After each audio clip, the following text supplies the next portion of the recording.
wisdom and providential goodness, has appointed the offices of rulers and councils for the welfare of society and the just government of man, we beseech thee to behold with thy abundant favor us, thou servants, whom thou hast been pleased to call to the performance of such important trusts in the Commonwealth of Dominica. Let thy blessing descend upon us here in this Parliament assembled, and grant that we may, as in thy presence, treat and consider all matters that shall come under our deliberation in so just and faithful a manner as to promote thy honor and glory, and to advance the good of those whose interests thou hast committed to our charge. All which we ask in the name and for the sake of our Lord and Savior, Jesus Christ. Amen.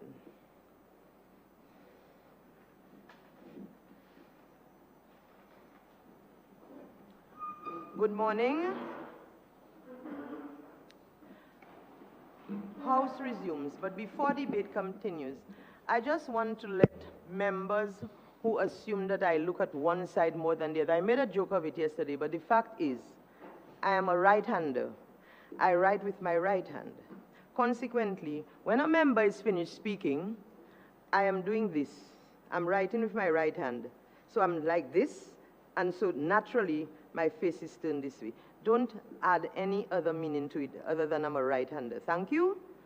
Continue, please. Is a member?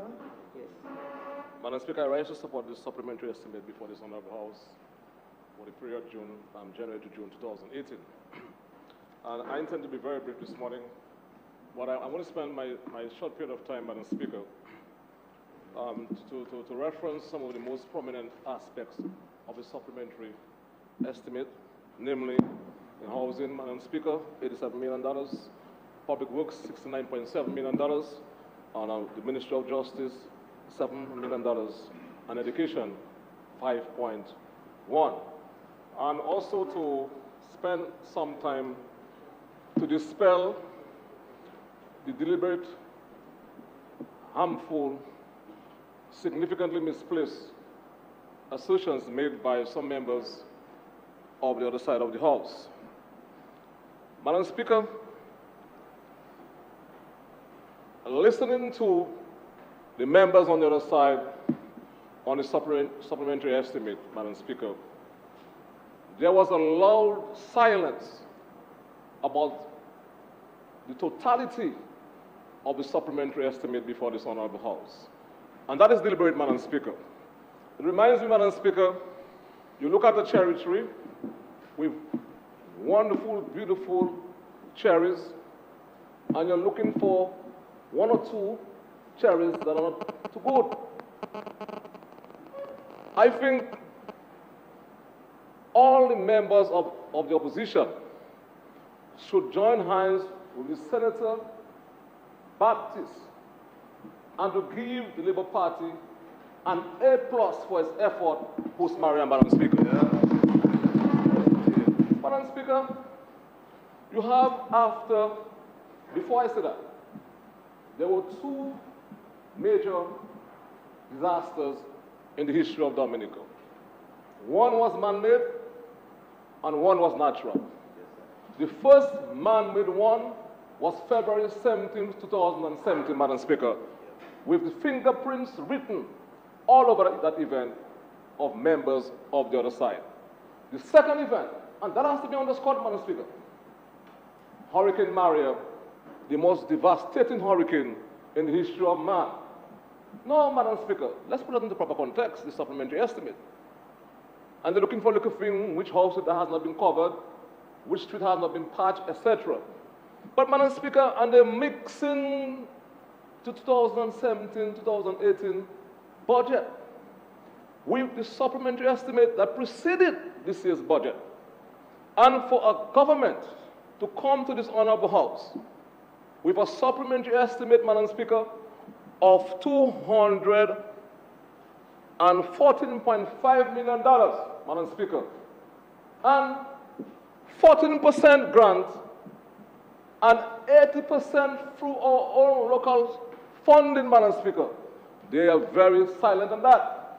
Madam Speaker, that supplementary estimate is a vote of confidence in the leadership of the Dominican Labour Party government and the persons out there with the support of the Workers' Party who are saying that Scarlet must go in Jesus' name.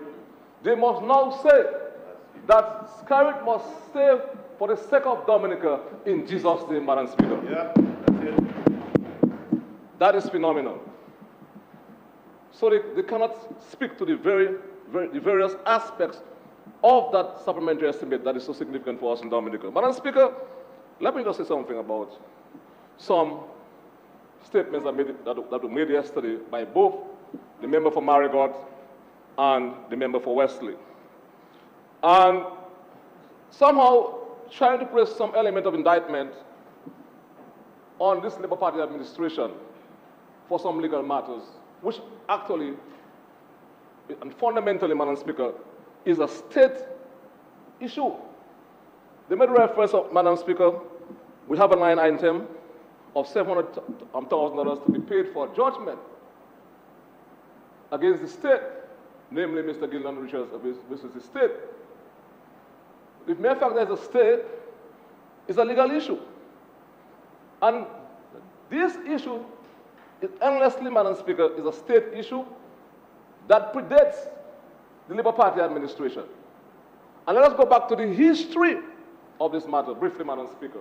And that has to be placed into context, because the Workers' Party members on the other side has made it their vocation to come to this honorable house and to mislead the public.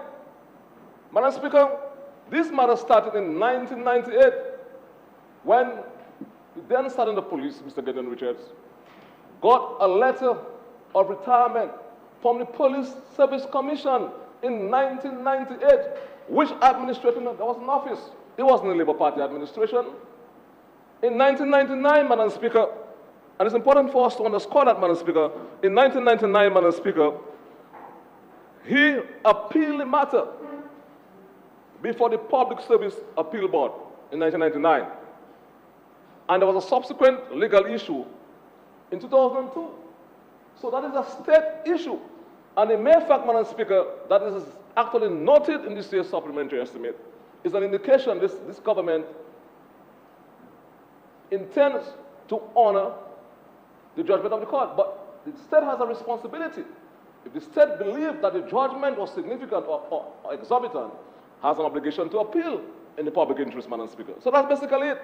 So when I heard the member for Wesley stood up and saying about why the Labour Party and the Aegis Chambers always has to pay use claims, this was brought about by the United Workers' Party administration, Madam Speaker, and that's to be placed in the proper context, Madam Speaker. Madam Speaker, we are moving on. The member for Salisbury yesterday spent 20 minutes of his time talking about corned beef and sardine. That we spent $2 million for the Ministry of Justice to buy, Madam Speaker, relief supplies for Dominican people immediately after the hurricane. And he spent 20 minutes saying that he did not get sardine and corned beef. Madam Speaker, the member for Salisbury has to understand that we are moving on as a people. And this government is in a recovery mood and setting the pace for the takeoff of this country. We are now replacing people's roof, Madam Speaker, and this administration, under the leadership of the Prime Minister Roosevelt Scarlett, will build for the Dominican people an international airport, Madam Speaker. We'll start the cruise ship, this cruise village, Madam Speaker, for the people of Dominica, and the cargo port to be stationed in the Kenfield area, Madam Speaker. That's what we are talking about. And they're talking about sardine and corned beef, Madam Speaker. The Workers' Party speaks and writes in the past, Madam Speaker. We are talking about heading to the future under the leadership of Roosevelt Scarlett and the Dominica Labour Party, Madam Speaker. Madam Speaker, $7.7 million as a line item, Madam Speaker, for the Ministry of Justice. And I want to spend some time, Madam Speaker, to reference the registry, Madam Speaker. Much was said about the registry. The building, Madam Speaker, housing the registry was destroyed, damaged significantly. And I want to place on record, Madam Speaker, my commendation for the employees within the registry. Because, Madam Speaker, as of November, subsequent to the hurricane, the registry opened its doors for business to the service to the public. And then vital certificates, namely death certificate, birth certificates, Madam Speaker, and marriage certificate are issued electronically. So you need an issuing system. We have to be creative. So we shifted the issuing system from the registrar's building into the main administrative block within the Ministry of Finance, Madam Speaker, on the 5th floor. Today, that issuing system is back. But let me say something to you, Madam Speaker, in terms of the performance of the staff within the registry. Madam Speaker, since Hurricane Maria to now, the registry, to Madam Speaker, September 19th, the registry, Madam Speaker, has issued 26,144 birth certificates, because you realize most people would have lost their rooftops and the vital documents would have gotten compromised, Madam Speaker. And I want to commend the staff of the registry. Madam Speaker, marriage, a number of people got married since Marianne, because people who live in common law decided, boy, I almost died there, so let me correct it before the next hurricane come. I do not want to die, I'm not doing the right thing. Because a lot of fellas, when hurricane struck, they say, honey, I always wanted to get married to you, but I guess it's too late now, because we're dying together. But now that they survived, Madam Speaker, immediately thereafter, everybody's getting married. Don't laugh. So, Madam Speaker, for the same period in question, Madam Speaker, 2,243, Madam Speaker, marriage certificates were issued by the same registry, the last sitting of the House. The opposition, instead of commending the staff, cried down on the staff. Senator Monell did that. Welcome back. And, Madam Speaker, a number of persons also, passports got damaged and compromised as a result of Maria. And we have to also commend the Police Department, Immigration Department, and the Ministry of Justice on the whole.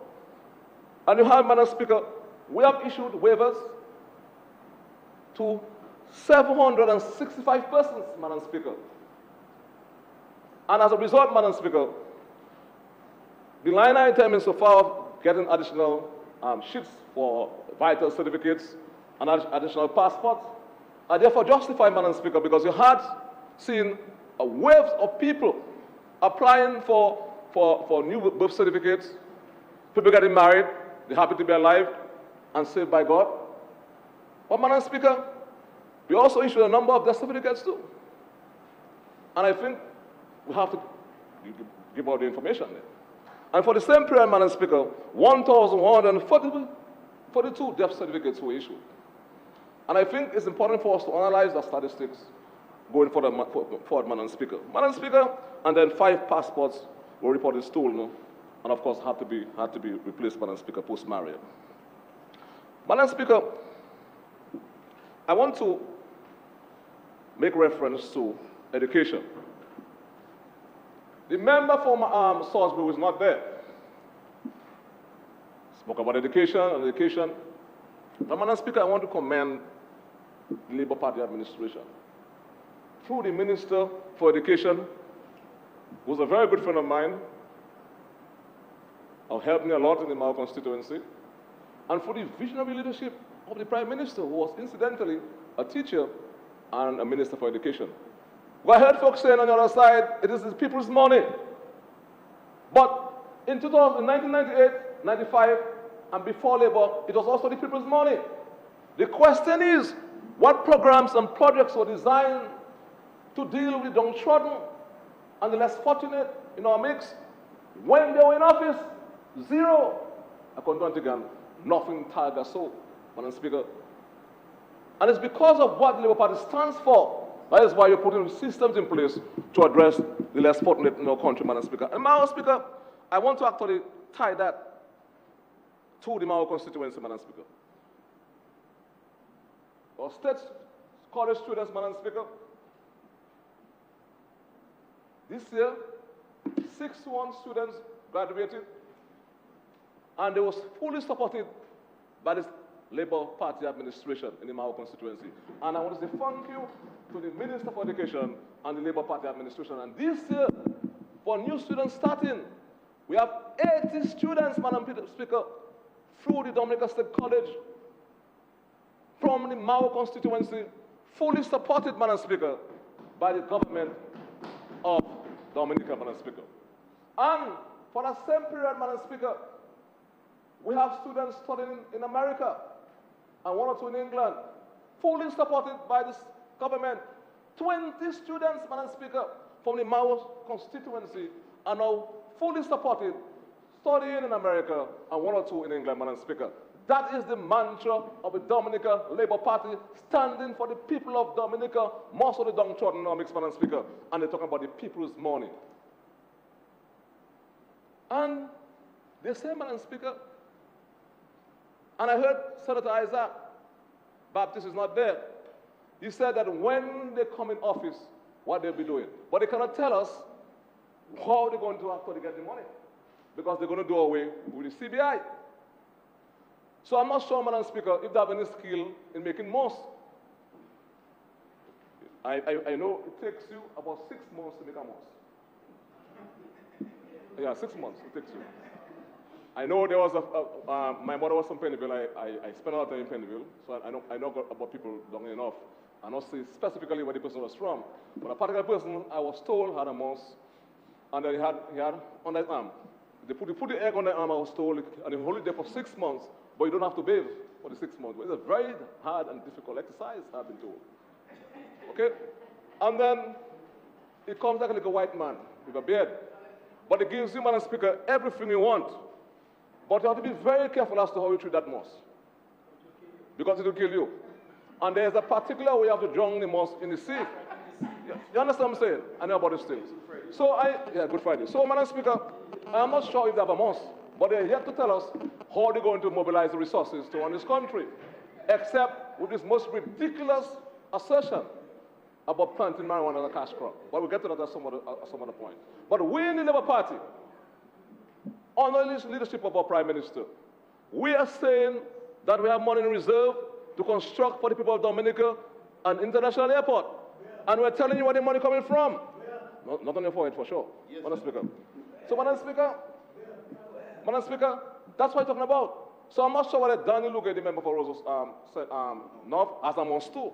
But you must tell us where you get the money from, Madam Speaker. Madam Speaker, I want to commend again this Labour Party administration. Madam Speaker, the day of Isaac, I went to River Estate, I went to Checkall Valley, I went to the Belfast area, and I saw for myself, Madam Speaker, the potential danger that could have emerged, Madam Speaker. And it's because of the dredging that was done before Isaac, Madam Speaker. And when fellows who want to represent the people of this country cry down that effort by this administration, Madam Speaker, we know that they have no love and interest in the people of this country. It's about themselves.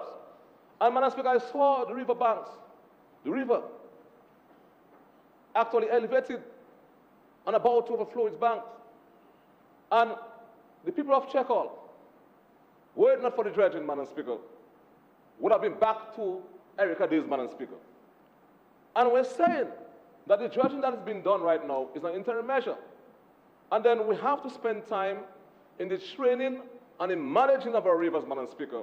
And the first way to start doing so is by way of comprehensive and proper dredging, Madam Speaker. And that shall continue. And it's because of the creative, Madam Speaker, the creative leadership of this government, Madam Speaker. That is why these things are happening. You cannot go and tell people, so you can go and tell people in Checkall Valley or Collywood that the dredging is not good, or even Cooley Street. Are we very serious? And they are making an issue about procurement, Madam Speaker. But they must read the Procurement Act in its entirety. So if you have emergency works, there are certain authorities given to the Minister for Finance. There are even authorities given to the Minister for Social Services under the Act and the Minister for National Security. Okay? But I'm drinking there, Madam Speaker. I don't want to be distracted. But, Madam Speaker, this is just Confe oil that is frozen. As I'm drinking there. So, Madam Speaker, Confe oil. Yeah. The Prime Minister asked me what I'm drinking there. an aside, I said I'm drinking. No, it's a water. It's a water. It's a kind of water, Madam Speaker, that is marinated water. Madam Speaker, marinated water. So, Madam Speaker. No, they are different type of water. Madam Speaker, can we speak about that bilaterally? So, Madam Speaker, yes. Because Madam Speaker, you may want to drink some and it may not be good for you. So, Madam Speaker, no, Madam Speaker, housing. So I want to commend because Madam Speaker, the Rosa River also. And let me give you that experience, Madam Speaker. I stopped by the Rosa River and the river was looking calm and nice, Madam Speaker. Within 40 seconds upon entering my vehicle, I heard a loud noise, Madam Speaker. And the Rosa River was threatening to overflow its banks. And it's because, Madam Speaker, of the dredging. And Minister for Public Works, I want to say thank you very much for that. The Minister before you, Honorable Blanchard, has to be commended. Yep. But in the main, the Prime Minister has to be commended because it's about leadership. It's about taking decisions. Yep. And when you sit down there in an emergency situation talking about procurement and getting 4 or 5 persons to tender, but you have to have particular skill sets, Madam Speaker, to do certain works quickly and efficiently. And the fact of the matter that the type of dredging that had to be done in the circumstances required quick, rapid action and quick, rapid response. And we got it from Dominica Strong. And thank you, Dominica Strong, Madam Speaker. And why they're making noise? The member for Salisbury was asking, when is Dominica Strong coming, you know? But they come there, Madam Speaker, in the usual characteristic manner, talking about procurement. Read the Procurement Act and see. Pardon, leave me alone, no, man. You're talking about corned beef. You had the time to speak yesterday. You spent all the time talking about corned beef and sardine. So give my chance to speak this morning, Madam Speaker. Madam Speaker, the police, we're talking about vehicles. There is a historic high, Madam Speaker, insofar as mobility within the police service is concerned, Madam Speaker. And I want to commend the police, Madam Speaker. A number of us gave the police blows. During Maria was an extraordinary phenomenon. Some of us, Madam Speaker, were not only hiding in our washrooms, you know. Some of us went to hide in our septic tank. We were so scared, Madam Speaker. We were so scared. We were so scared. But there are so many things to say about the police. You see? So when you hide in a septic tank, nobody can find you, you know. Nobody can find you. But there are so many things to say about the police. But the police, of course, we have to ensure that the police does better and to encourage the police and to hold them accountable to. Because the police is accountable to the people. But what I can say to you, Madam Speaker, that no other administration has provided the resources for the police as the Dominica Labour Party administration, Madam Speaker. Be it in vehicles, in training, and come next week, Wednesday, we shall have the graduation of the first course on our journey to train 100 additional police officers, Madam Speaker. We shall have the passing out of 26 recruits, Madam Speaker, to ensure, because crime has to be fought, first of all, on the streets, and of course, the police have to assume a proactive mood, and that can only be done by patrolling the street and responding promptly, Madam Speaker, to reports when they're made to the police. But that would require the augmentation, Madam Speaker, of the human resource component in every aspect, Madam Speaker. And that is what the Labour Party administration is trying to achieve, Madam Speaker. Madam Speaker, housing. The Labour Party administration has to be commended, my friend. Last night, early this morning, I was looking at a documentary on Puerto Rico, Madam Speaker. Well, you said the word they said is Puerto Rico, but it's Puerto Rico.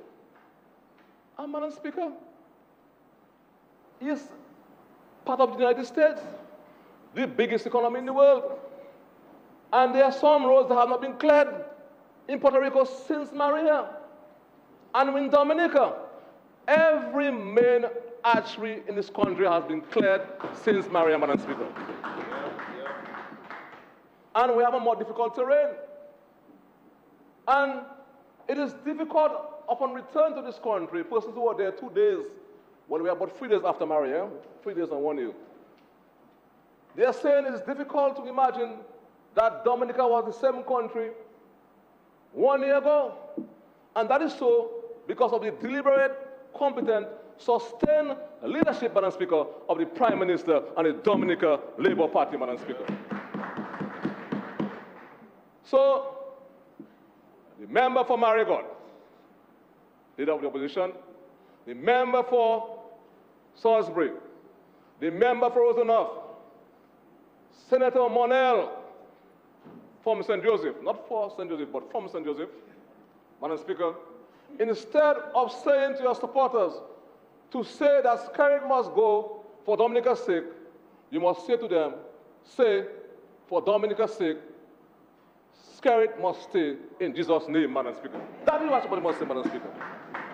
And further, when you cross the path of the Prime Minister, you must also say, Skerrit is a champion, champion, champion, Madam Speaker. That's what you must say.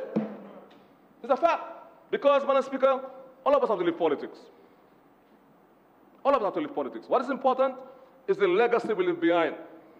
And to ensure that we have a legacy that our children can be proud of in every aspect of our development, Madam Speaker. You have to understand that. And exactly. And the fact of the matter is, the fact that you can ride on proper roads, we're improving. The fact that our human resource component base is being properly trained, that's a tremendous legacy. Let us talk about it. Let me say something to you, sir. Madam, you just came in. I reference about the number of students from Mao constituency at the State College. I was taught at the State College from 1998. You have 2 minutes left. That's okay. I thought Sorry, 1 minute. 1 minute? Yes. We're going to get 1 minute. Something wrong with our watchman. Yes. Madam Speaker, may I move that the Honourable Minister be given an additional 5 minutes to complete his presentation on the supplementary appropriation. Second it, Madam Speaker. Second it. Okay. How much more minutes? It has been moved and seconded that the honourable member be given a further 5 minutes to complete his contribution. Those in favour? Those against? The ayes have it. You may continue. Madam Speaker, can I drink some from my marinated? Okay.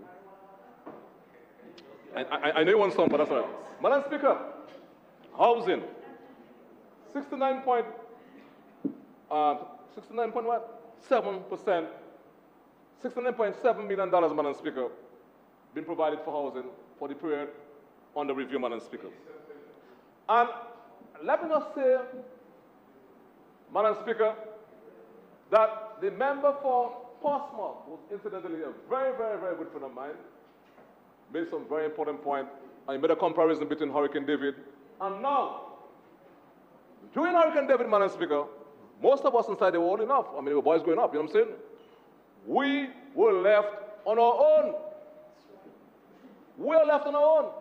When you have a government, Madam Speaker, immediately thereafter a hurricane is able to mobilize $87 million, Madam Speaker, to assist all and sundry to replace the roof and to fix the house, Madam Speaker. That is the highest degree of humanity, Madam Speaker, that can be experienced, Madam Speaker, anywhere in the world, Madam Speaker.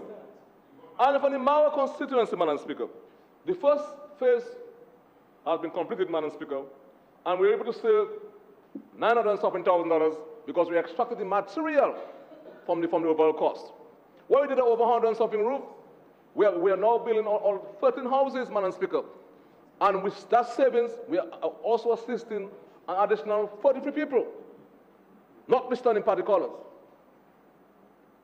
And anyone from the Mao constituency who says that because you blue and you have a need, you're not being addressed, assist is sorry, you are not speaking the truth. Obstinate said, speak the truth. And because I do not want to sleep at night with that on my mind, that somebody, I went to Kenfield, that person was a supporter of mine, and I saw that person had 3 long wood holding tarpaulin with 5 basins. And I'm pretty.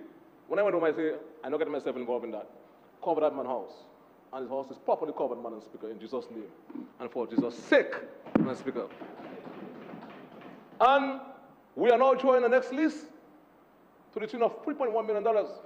And by that time, no more tarpaulin will be left in the Mao constituency, Madam Speaker. And I want to say we have done the assessment for everybody who's on the top of the constituency. Because it has to be done in a systematic way, Madam Speaker. Nobody being left behind. And that is important.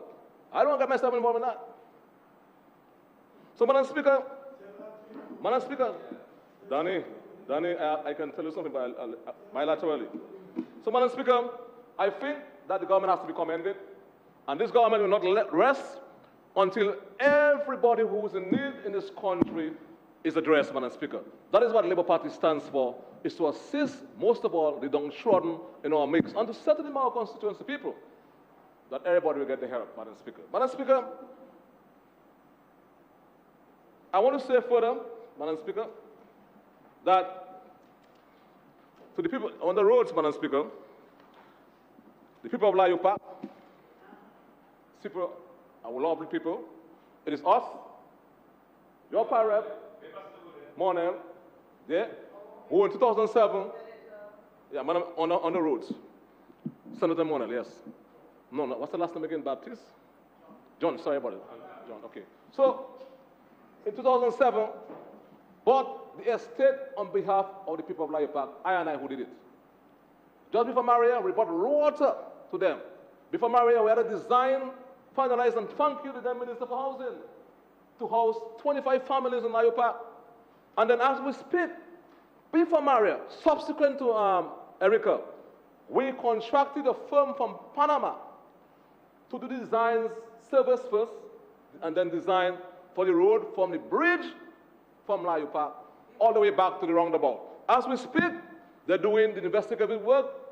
One of the drivers is my constituency, Plades, so we can talk about it. But in the meantime, I feel for the people, and they're justified, that we have to do something to bring some relief to the people of Layo Park. And that is why, by this weekend, I've asked the minister to assist me rapidly to bring Dominica Strong to clear the road and to start some corrective patching.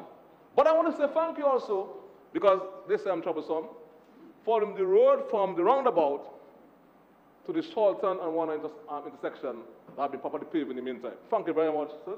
But I want the same nice road through Layo Park going back, Madam Speaker. So, Madam Speaker, thank you very much. And the Labour Party is saying that we can tell you where we're going to get the money to bring this country to the next level, namely by ensuring that, one, the roads is enhanced to make it a modern city. Two, that Kennyfield is transformed to be a commercial center by the cargo port, and a cruise village will be constructed, and most importantly, the international airport. And in New Dominica, the design is there, the money is there. We can't tell you where the money is coming from. They are saying marijuana, or maybe we might have to make a mosque, Madam Speaker. Thank you very much, Madam Speaker.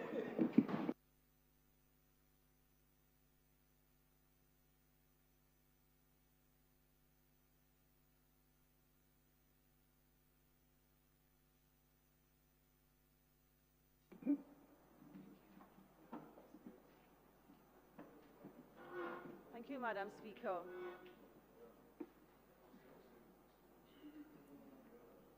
Madam Speaker, driven by my full confidence in the leader of government business in this honorable House, I stand to lend my support to the supplementary appropriation bill being debated.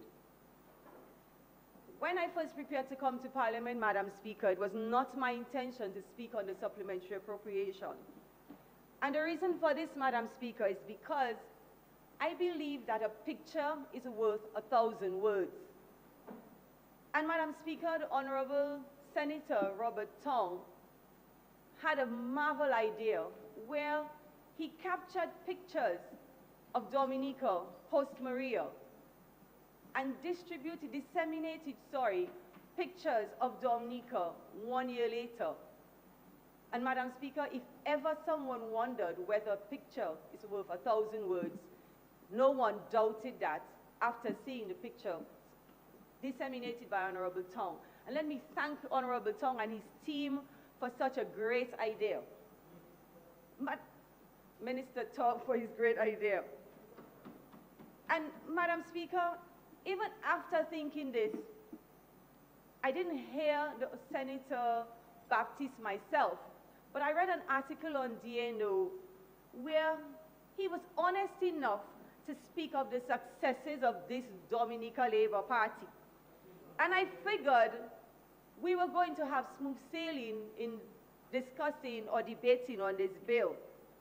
But alas, Madam Speaker, I sat in my chair in shock and amazement as I listened to the contribution from the member from the Roseau North constituency.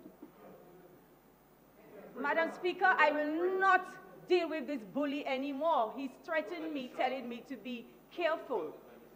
Madam Speaker, I am recalling the persistent attempts by the member yesterday to tarnish my reputation. And as if that wasn't enough, on a drive yesterday, I said to my brother, through telepathy, I am daring the member to be on the radio program last night and to repeat his accusation again. And as luck would have it, within 10 minutes, of course I listened, and within 10 minutes, the honorable member called in. And I wasn't sure because it was a little scratchy, but I could hear the leader of the opposition not realizing he had a live mic saying, "That's Danny." And this is what he said, and I quote, "Today, it was all about you, Madam Speaker, but that's what he said. I'll just put the part about me." And I quote, he said, "Today I had an experience where as a member of the Roseau City Council, I have access to the people who applied for assistance. And I am saying to Alex Boyd Knight that I am not going to call names of the people who received assistance. But I am aware that Miriam Blanchard is hand-delivering monies to constituents of Roseau North," end quote. Madam Speaker, even after agreeing to members on this side of the House, I am going to ask the member to be very quiet, because I did not hear, in spite of the accusations you were making, the member on the other side saying anything. So will you be quiet, please? Try your very, very best to contain yourself. I know it's difficult, but do try. And Madam Speaker, I'm asking for indulgence on his side because I want him here when I'm speaking. Please bear with him today, because I want him to be sitting here when I'm speaking. Madam Speaker, at the end of Parliament yesterday, I said to one of his colleagues on his side of the House, "How could you listen to Danny saying these things about me and not grab Danny from the back?" You know what the member said to me? He admitted that he had crossed the line. Yet still, and that is in spite of the fact that I can say to you, and people in this honorable chamber can attest to it, the Honorable Drago, Minister in the Ministry of Housing, can attest to the fact that during a coffee break, the honorable member said to me, "I have some blows for you later." So it wasn't an accident he stood up and tried to defame me. It was planned. And he took it further, even after what was said to him in this honorable House, to go out there on the radio and repeat these allegations. You know, I took my computer and I did a thesaurus check on monies. And monies is like cash. Madam Speaker, I suspect my parrot looking for me to have Christmas in September. Me Pamela, I'm quite willing to have Christmas in September. We will see. So I'm disappointed. I'm disappointed because this is the individual who stands in this honorable House representing people like me and my family. And Madam Speaker, I am ashamed. I cannot believe... I will not ask you to keep silent anymore.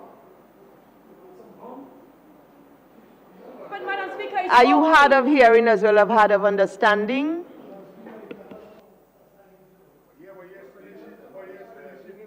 I don't want to hear you. I don't want to hear you. You are disturbing me. I need to hear what the member is saying. But Madam Speaker, oh sorry. But Madam Speaker, you know, those of us who believe in God, we know and we understand that God works in miraculous ways. Because yesterday was not the first time I was threatened out there. I had been told 2 sittings before that am I really going to run for Roseau North? And he's putting me on alert that if I do, he's going to send me some missiles. But the response I have for him will be a private response. I won't bore you with that response, Madam Speaker. But you know what I was saying about God working in miraculous ways? When I say to persons who know him through religion and through other ways, and they look at me and they said, the Honorable Luge said that, but he's supposed to be a man of God. Madam Speaker, we have a way of showing our own roles. I will sue you, watch and see. Madam Speaker, that a member of this honorable house could be so irresponsible, so callous, so careless, so dishonorable and reckless is nothing short of amazing. But I will say for one, that we will not sit idly by, and I certainly will not. Madam Speaker, you and every member of this honorable house have witnessed the constant bullying from the member on the other side of the house every time he spoke. And I thank him for that bullying, because I am able now to be confident and stand and respond to him, because that's what you do with a bully. You stand up to the bully and you shut them up. But Madam Speaker, you know what they say, tanto, tanto, time will tell, because every road have an end. Espere, Dudu darling, espere. Madam Speaker, as a resident of Roseau North, I am saying to the member, you are a role model, or you're supposed to be a role model. Is that what we're saying to our young people? Is that how the behavior we want them to emulate? The member said to me after a ceremony for Plainfield a couple Fridays ago that he was going to some prayer and worship session. I'm the member for Roseau North. I have told you 4 times, please be silent. Asides are supposed to be just that. I'm not supposed to hear asides. Okay? And if I have to tell you so one more time, I'm going to ask you to go step outside until you...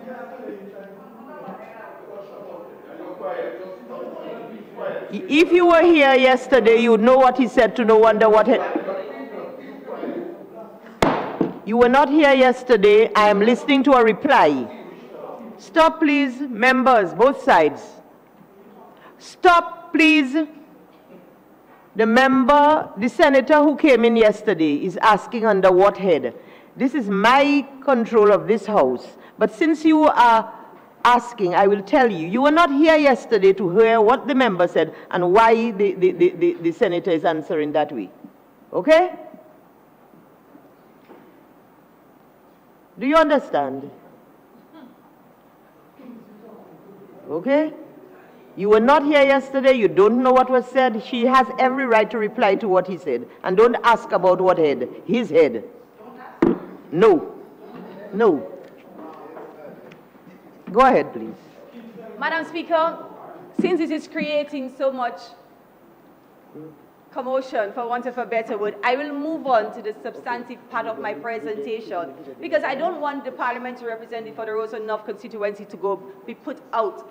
I want to use my time more wisely, and that is to talk about the work being done by the Roosevelt-Skerrit Dominica Labour Party-led government, Madam Speaker. So at this point, Madam Speaker, allow me to thank the Minister for Finance for his generosity to my neighbors, the people of the Roseau North constituency. Madam Speaker, we noticed in the supplementary appropriation being debated an allocation of 87.9 million being made for housing post-Maria. And I say to you that this forward-thinking and proactive government should be commended for this. And I say so because the provision of shelter is not typically the responsibility of a government. Yet, this caring government stepped in and decided to make a difference in the lives of citizens, and we put our money where our mouth is, Madam Speaker. And by that I mean millions were allocated to assist persons in the reconstruction of their homes and their roofs, so that they could return to some form of normalcy. For the avoidance of doubt, Madam Speaker, I wish to place on public record once again that At the end of fiscal year 2017-18, $4 million EC dollars had been approved for residents of the Roseau North constituency. Unlike what we heard in the House yesterday, remember I said sometime, I think some people don't look at TV, they don't read the news, they just stand up and say what they want. It wasn't $2 million.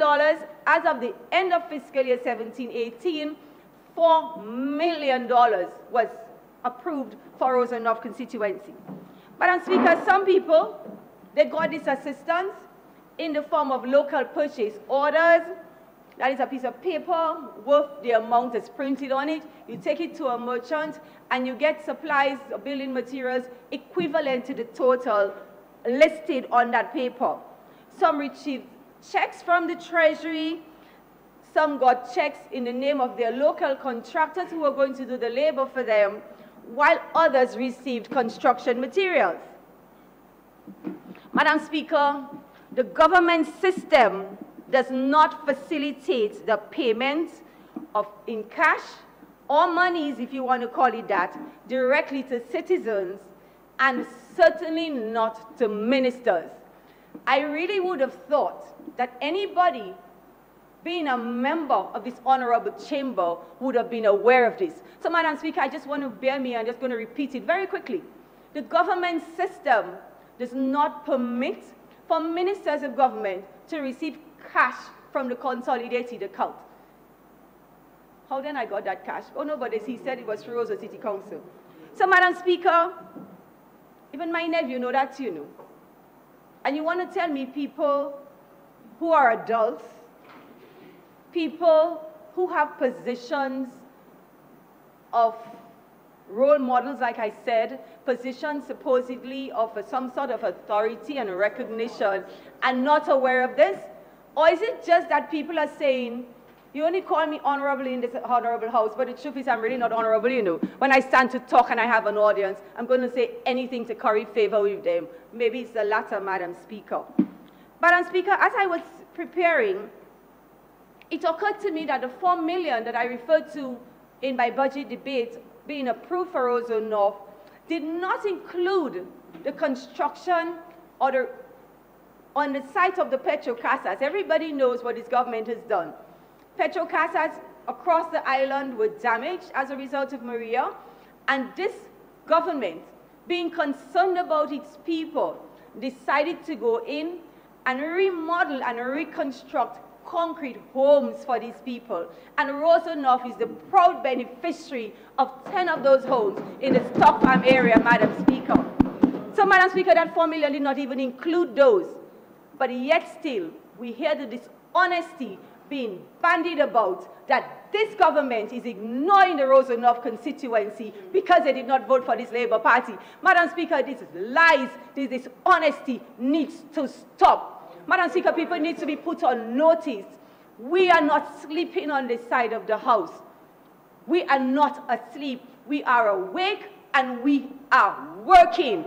And those who do not want to see that, they should close their eyes and keep quiet. And keep quiet. Madam Speaker, at the end of fiscal year 17-18, a total of 218 persons had received assistance in the Roseau North constituency. Then we have to add the 10 petrol casas and 2 other homes in one community.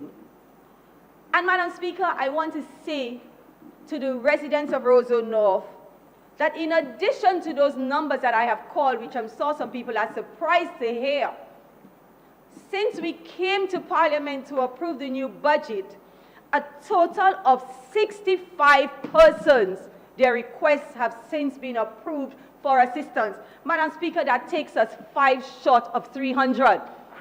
As I stand here today, 295 people in the Roseau North constituency have received approval for assistance in housing. Madam Speaker, I am sure as you sit in that chair, you must be wondering. And I know what you're wondering, Madam Speaker, because what I'm saying to you is very different from what you've been hearing. Some people have been belly aching that why is a senator giving people money and helping people?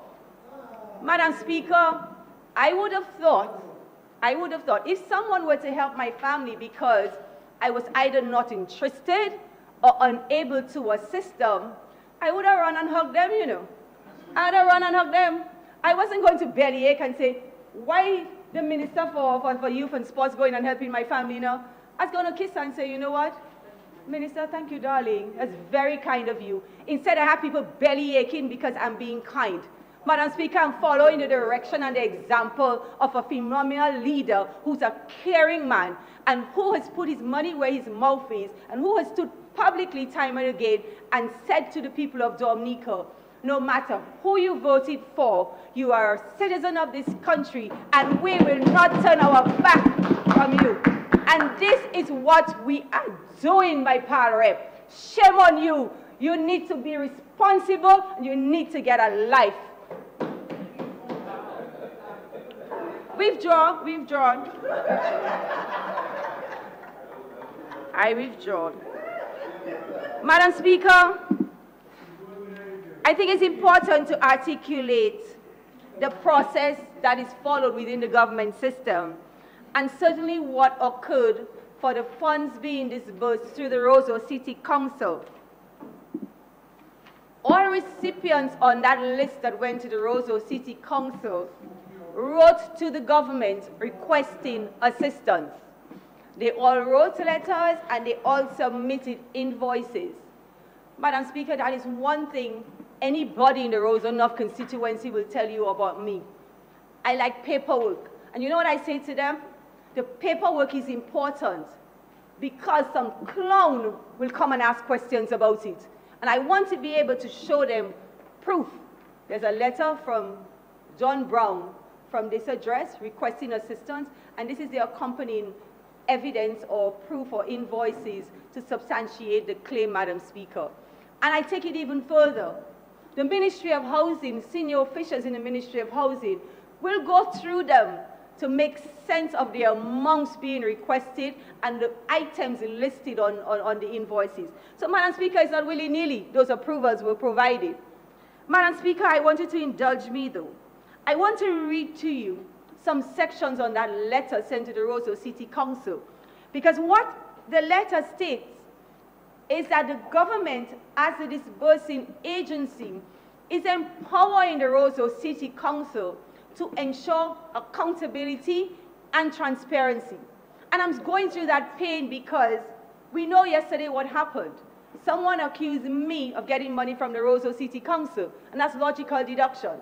So let me read to you, because except someone is saying to me indirectly that they were able to use their good office, I should stop. Let me read to you, Madam Speaker, what it says in the letter. I quote, "Be advised, some payments shall be made directly to beneficiaries as well as to merchants and contractors on behalf of beneficiaries," end quote.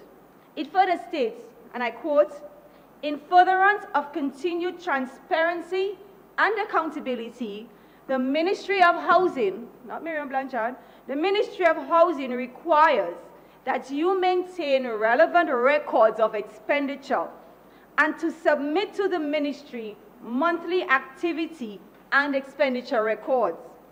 Additionally, staff of the Ministry of Housing is required to visit the site of the identified beneficiaries to provide technical direction, guidance, and to assess the progress of works undertaken," end quote.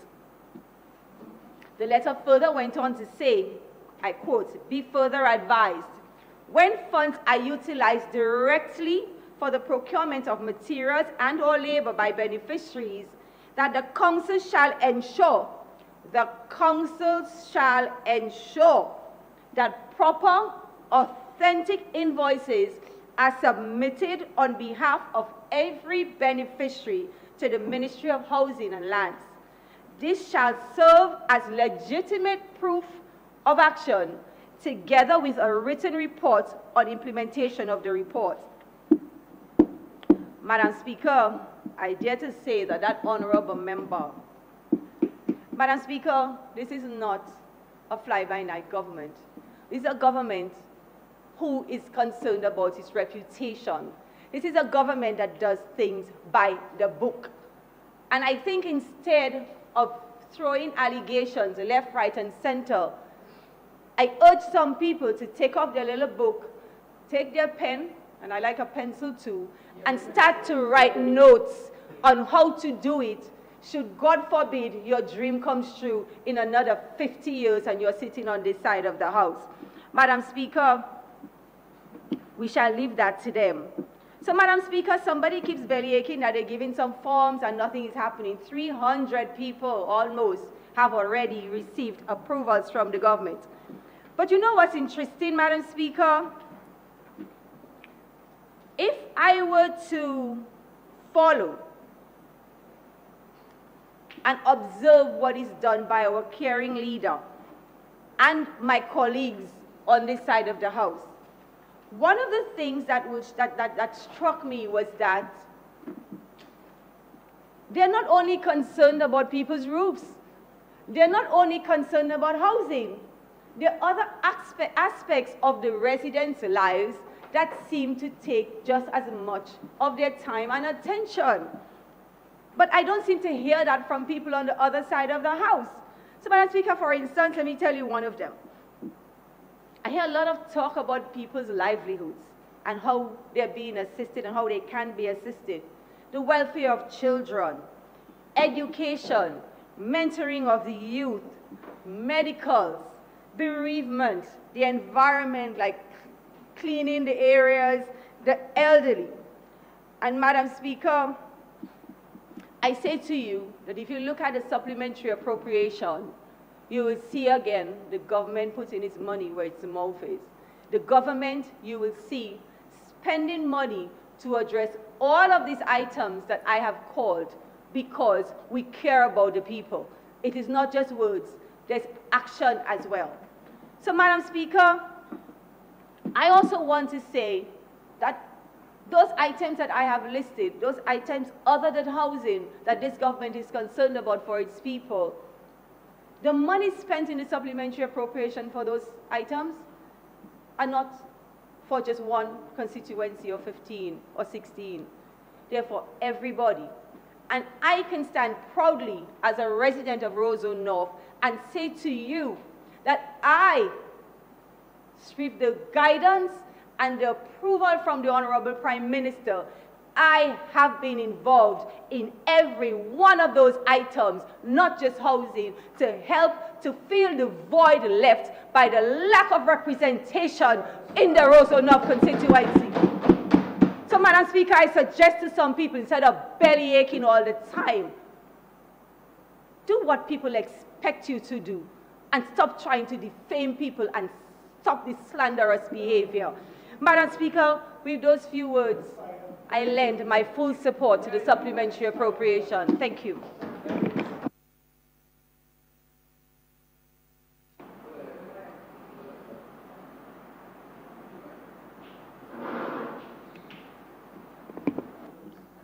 Madam Speaker, I rise to give full support to the supplementary appropriation for the period January to June 2018, Madam Speaker.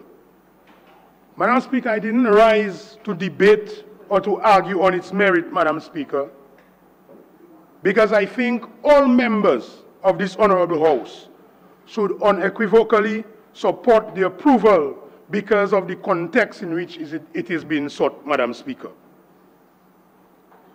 Madam Speaker, this supplementary appropriation is over $248 million, which has been requested for a period less than 4 months after a major devastation caused by Hurricane Maria, a Category 5 hurricane, Madam Speaker.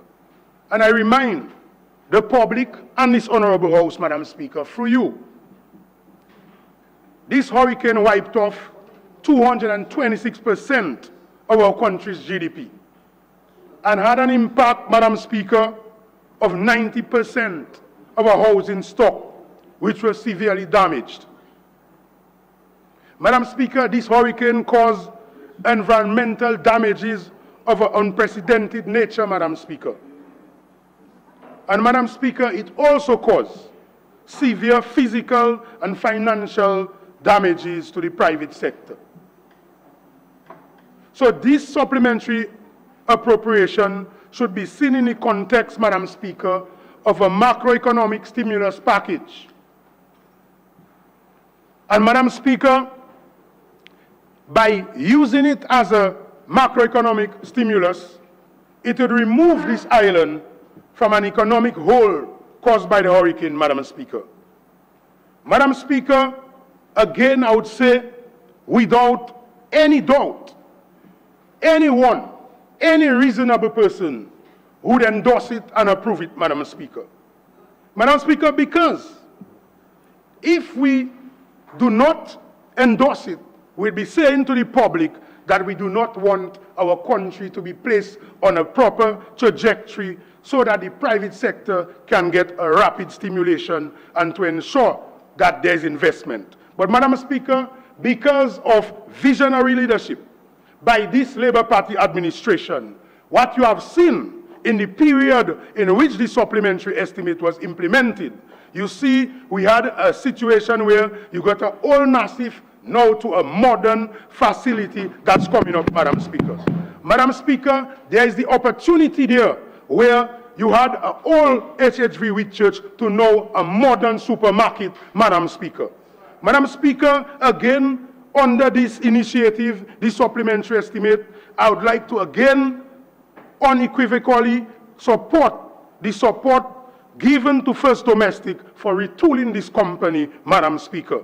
Madam Speaker, you also saw where the hurricane damaged the 4D company, that's the agricultural supplies company. And what you have seen now is a resurrection of a new metal fabrication company, Madam Speaker. So, Madam Speaker, in good heart, Madam Speaker, there is no way I cannot support this request for approval, Madam Speaker. Madam Speaker, what we have seen by the government, this Labour Party administration taking the lead, what you have seen is the resurrection of a new jungle bay in Soufrière, Madam Speaker. Madam Speaker, so what has happened, Mr. Speaker, what has happened, Mr. Speaker, is through this supplementary appropriation, the government has taken the lead to help stimulate the economy so that you can have money trickling down to every man. So in a sense, a better way to say it, Madam Speaker, is you are putting Dominica in a better, stronger footing for the economy, Mr. Speaker. Mr. Speaker, I still would like to put context, though, so that through you, Mr. Speaker, the public could understand where I'm coming from. Mr. Speaker, if you have a private company and the board is requesting more money, what you'd want to ask is the board in a position to implement? But what you have seen is the energy of this Labour Party administration to push $248 million. It shows the energy, the freshness, and the ability of this administration. But Mr. Speaker, I think for those who don't have the actual details in their hands, through you, Mr. Speaker, I would like to highlight some areas. So, Mr. Speaker, under the Ministry of Trade, I'm happy that I have this opportunity to talk on the supplementary estimate for the period January to June, because I was part of this administration, Mr. Speaker. Mr. Speaker, you see that over an additional $1 million was placed to ensure under the Cash for Work program for the cleanup of the different areas where you had debris across the country, Mr. Speaker, under the NEP program and through the Work for Cash program, Mr. Speaker. I would like to commend the Ministry of Trade and commend the Labour Party administration for doing a fantastic job of cleaning this country in rapid time, Mr. Speaker. Mr. Speaker, I've given my views over the years on the National Employment Program. And I've said that it is a program which is needed and it just has to be managed properly. What we have seen there again is an additional $9 million was placed under the Ministry of Trade to implement the program of buffering the employment situation for the people of Dominica in a period where the hurricane had destroyed the private sector. So this is a time where when the private sector is severely impacted, the NEP program is the savior of many jobs, Mr. Speaker. So, Mr. Speaker,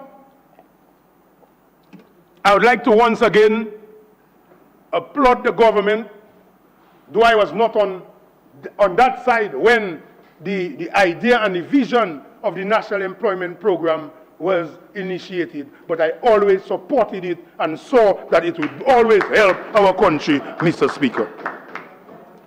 So, Mr. Speaker, again, for those who are listening through you, Mr. Speaker, and they don't have the numbers, I would like to also point out to them under the line item of education, there are significant interventions, but I wanted to highlight some of which have impacted the Roseau Central constituency, and for that, I'm happy and grateful for the support of the members of this government, because Roseau is actually getting. So, the Dominica Grammar School, support was given to the Dominica Grammar School for the construction of a temporary facility since the Dominica Grammar School was impacted by Hurricane Maria.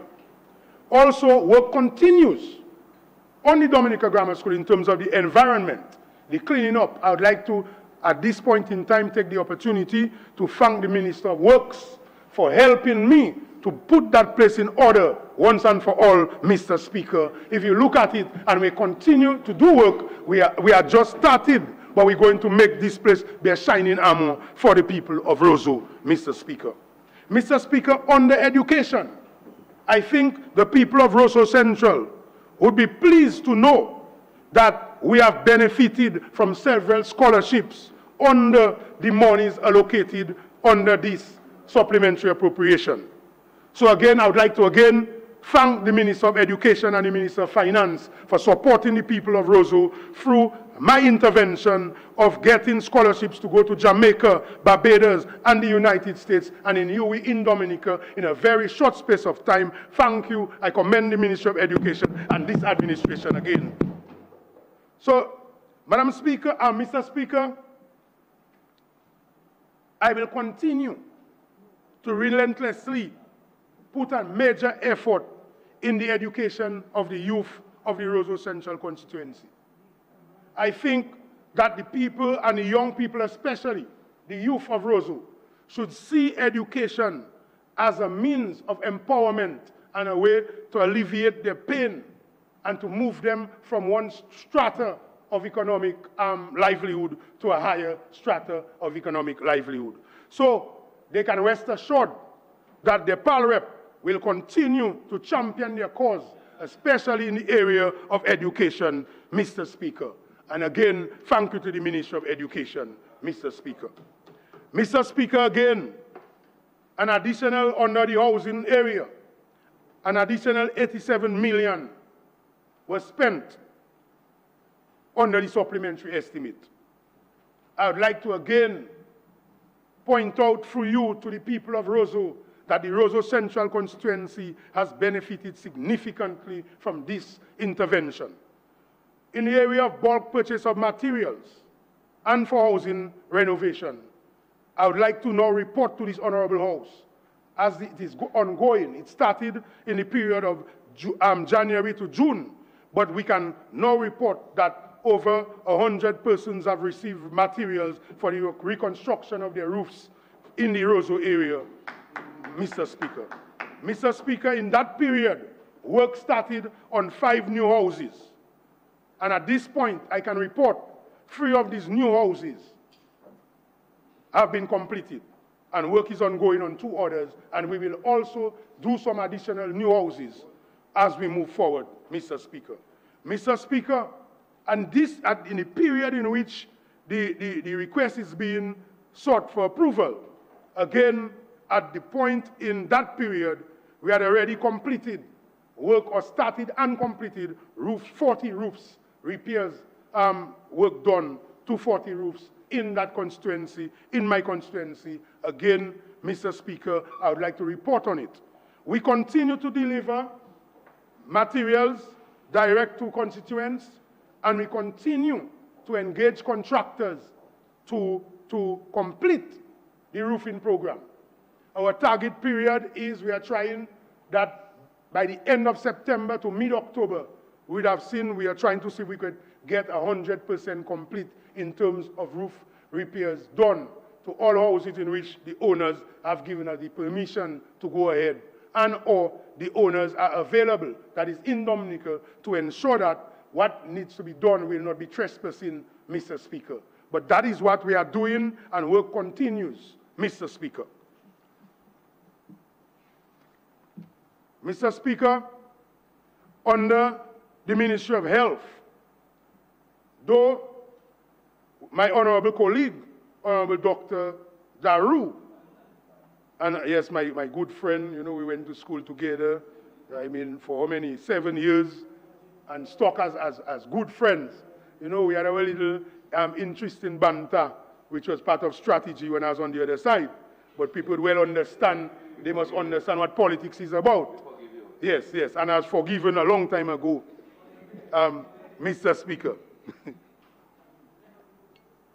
So, Mr. Speaker, under the Ministry of Health, we actually engaged through this intervention of $3.4 million to the Dominica Solid Waste Corporation, which falls under my ministry after the restructuring was done.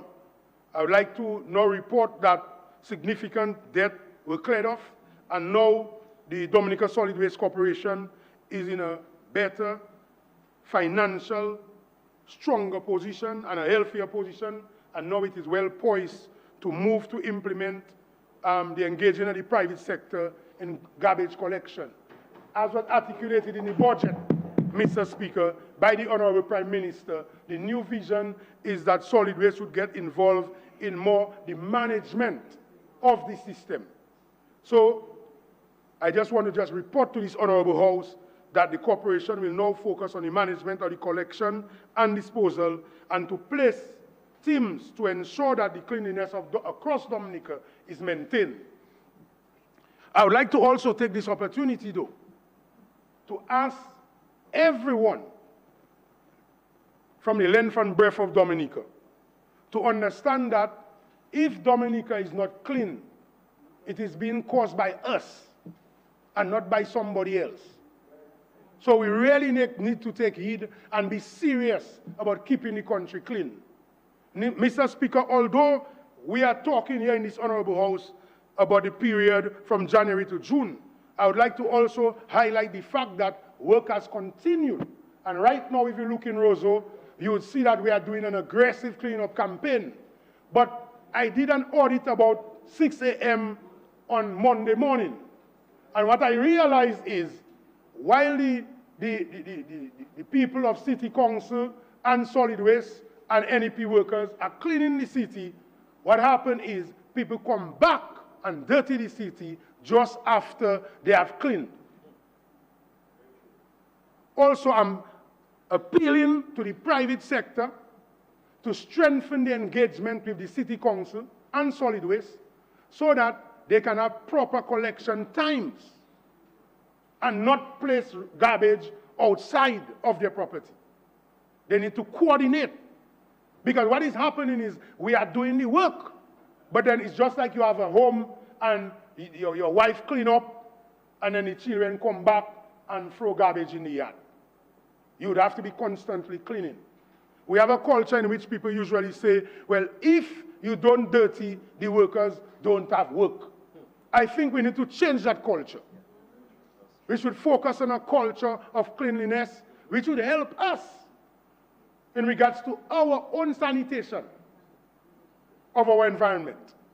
Not just for tourists, but we should really think of our children, our grandchildren, and to ensure that we keep our city, our villages, our communities, our beaches clean. Because, I mean, we have been doing that over and over and over, Mr. Speaker. And then we come back and complain. So I've instructed the senior staff of my ministry and the Solid Waste Corporation that we are going to now enforce aggressively the Litter Act through the use of litter wardens. And if you listen to the radio station, you'll hear that we are advertising now for litter wardens. I want people who are listening to me in this honorable house to give me the full support as the Minister of Environment. Let us have zero tolerance to this untidy business in this country. Let us forget the politics and let us focus on what is right. We need to keep our country clean. At this point in time, I would also like to report to this honorable house on a matter which deals with the cleaning up of the galvanized in the environment.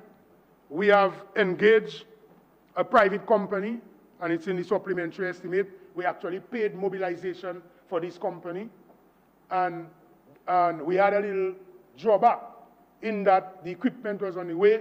So some equipment have already arrived to Dominica, but some of the equipment was already placed. But because of the major storm that was pending, that's Tropical Storm Isaac, that we had a little problem with the logistics. But we are hoping to start by next week to start this process. And we have a schedule that we are going to implement. The first thing we'll start in the stock farm area, then we'll move to the airport area, that's Melvin Hall area, and then we'll move back down to Point Rong, and then we'll continue on our schedule. What we'll do, we'll also be moving materials from areas in which there's this big heavy equipment called a compactor. We'll be trying to move the materials to the compactor in an area where it will be located because it is too large to go to certain areas. So that is where that's our schedule, and I wanted to at least just point that out and place it on the record in Parliament so that the people know that just take a little patience, but we are on it, and it will happen soon. And let's keep our fingers crossed and pray that we do not get any major tropical storm or hurricane for the little period that's remaining, because we are in the middle of the season. But again, I just wanted to highlight that. I wanted to also highlight that under the area of national security, the Office of Disaster Management also received several equipment and vehicles to help in the whole process of disaster planning and management to ensure that we are better poised to take care of any pending risk during this hurricane season. So I just wanted to report on those technical matters. I would like to now touch on 1 or 2 issues that I heard the other side mention. For example, before I go into it, I would like to now commend again these honorable members on the Labour Party administration side for the dredging of the rivers, which protected the Roseau Central and the entire country. It shows vision by administration. On the other side, for people who did not hear what they said, Senator Isaac Baptist said, we should be doing environmental impact assessment on dredging of a river. Après tout, Mr. Speaker, après tout. So you want to play so bright, Mr. Speaker, that while you are doing environmental impact assessment, our banks would be flooding, Mr. Speaker. You have to be reasonable. It's like you want to do an audit, an assessment on a man. When the man says he's hungry, you want to assess if he's hungry before you can feed him. No, you have to give the man food. And while he's eating, you can talk. Or you can do research. But you want to leave it there. And after the impact is done to us, then you will say, we should have done it and we should have think proactively. Well, that's what we are doing. We are proactive in what we are doing. So I just wanted to clarify that. You're on fire, my man. So, Mr. Speaker, what you have seen with this Labour Party administration is proactive leadership, responsibility, and showing that there is discipline. Because to be able to implement the program in 6 months, it takes discipline, it takes energy, it takes foresight.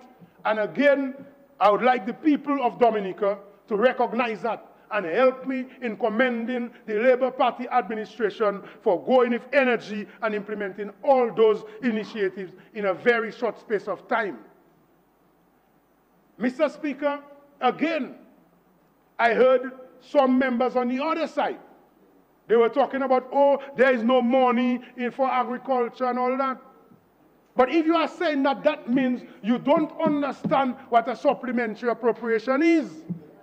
Because if there is enough money in the normal budget, then you don't need to ask for more money.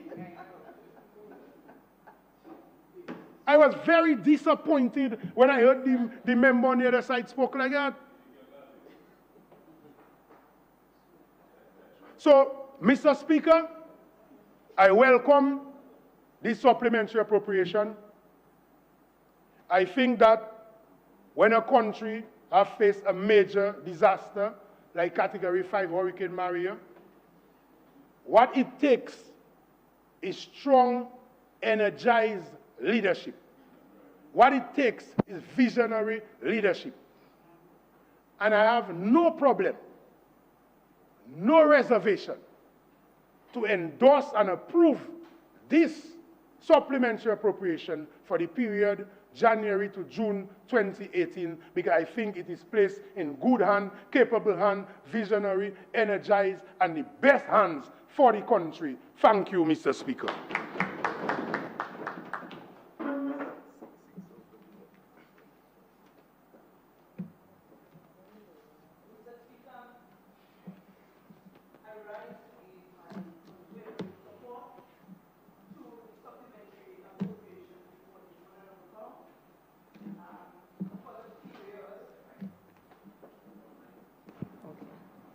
I rise to give my unwavering support to the supplementary appropriation before this Honorable House for the period January 2018 to June 2018, Mr. Speaker. Mr. Speaker, I think I will be brief, but however, I will try to speak to one of the most critical areas for me as the Minister responsible for youth and as the parliamentary representative for the Grand Bay constituency. Mr. Speaker, I want to make reference, not to many, because some of my colleagues have discussed it ad nauseum, but I want to make special reference to the amount of monies used by the Ministry of Education. Mr. Speaker, as the Minister responsible for young people of this country, that is why we always, the Honorable Minister of Education and I, we kind of coexist, because we all deal with young people. Mr. Speaker, when we look at the supplementary appropriation, we are very much aware in Dominica of the amount of students that we have across the world at university. And that is as a result of the Prime Minister's vision and the Labour government administration to endorse the policy of having one university graduate in every house in Dominica. Mr. Speaker, which government has ever thought of empowering our less fortunate among us when it comes to education? Mr. Speaker, education is very, very expensive. I usually say to people, health and education are the most expensive services. And to have our students out there studying, you know, Mr. Speaker, many of us did not have the opportunity to study because our parents could not afford. Simple put, they could not afford to send us to university. But we have so many students out there, Mr. Speaker, at various universities across the world. Some of it from friendly governments, and we are happy that they're able to assist us with the scholarship. But some of them, most of them, the government of Dominica financed. And so when we see, and I always say to people, the best tool you can give to any young person in our country is education. That's the best tool you can use to empower young people. Because I always make reference to Les Brown, who says, it is always better that you are prepared for an opportunity than an opportunity arises and you are not prepared. And so when we educate our young people, any opportunity for employment anywhere across the globe, they are told. So, Mr. Speaker, to spend in excess of 4 and 5 million to education, that to me should be applauded by both sides in this honorable house and the whole of Dominica. Mr. Speaker, all of us from all the constituency, we are aware that we have students in all of those universities. At Trinidad and Tobago, 235,000. The Dominica State College, we know we spent for transportation. We know that is one of the challenges that our young people normally complain of. Yes, we assist with tuition, we assist with registration, but some people are still challenged to get that money every day to pay the bus, for example, from Grand Bay to Roseau, from Roseau to the State College. It is exorbitant when you sum it up, Mr. Speaker. And so sometimes we find there's a delinquency in attendance because of lack of funds to pay the transport.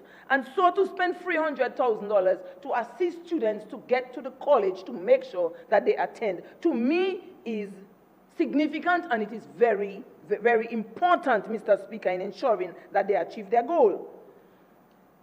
Midwestern and Grambling, we know we have, I was told, recently somebody told me that they were even asking for Dominican students to slow down or to maybe start in January, because some of the universities are loaded with Dominican students.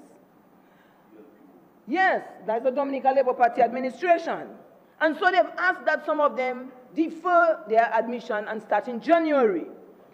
Mr. Speaker, so to spend $3 million and to pay off fees at Grambling University and Midwestern, for anybody to tell me in this honorable house they would stand and not give support, or at least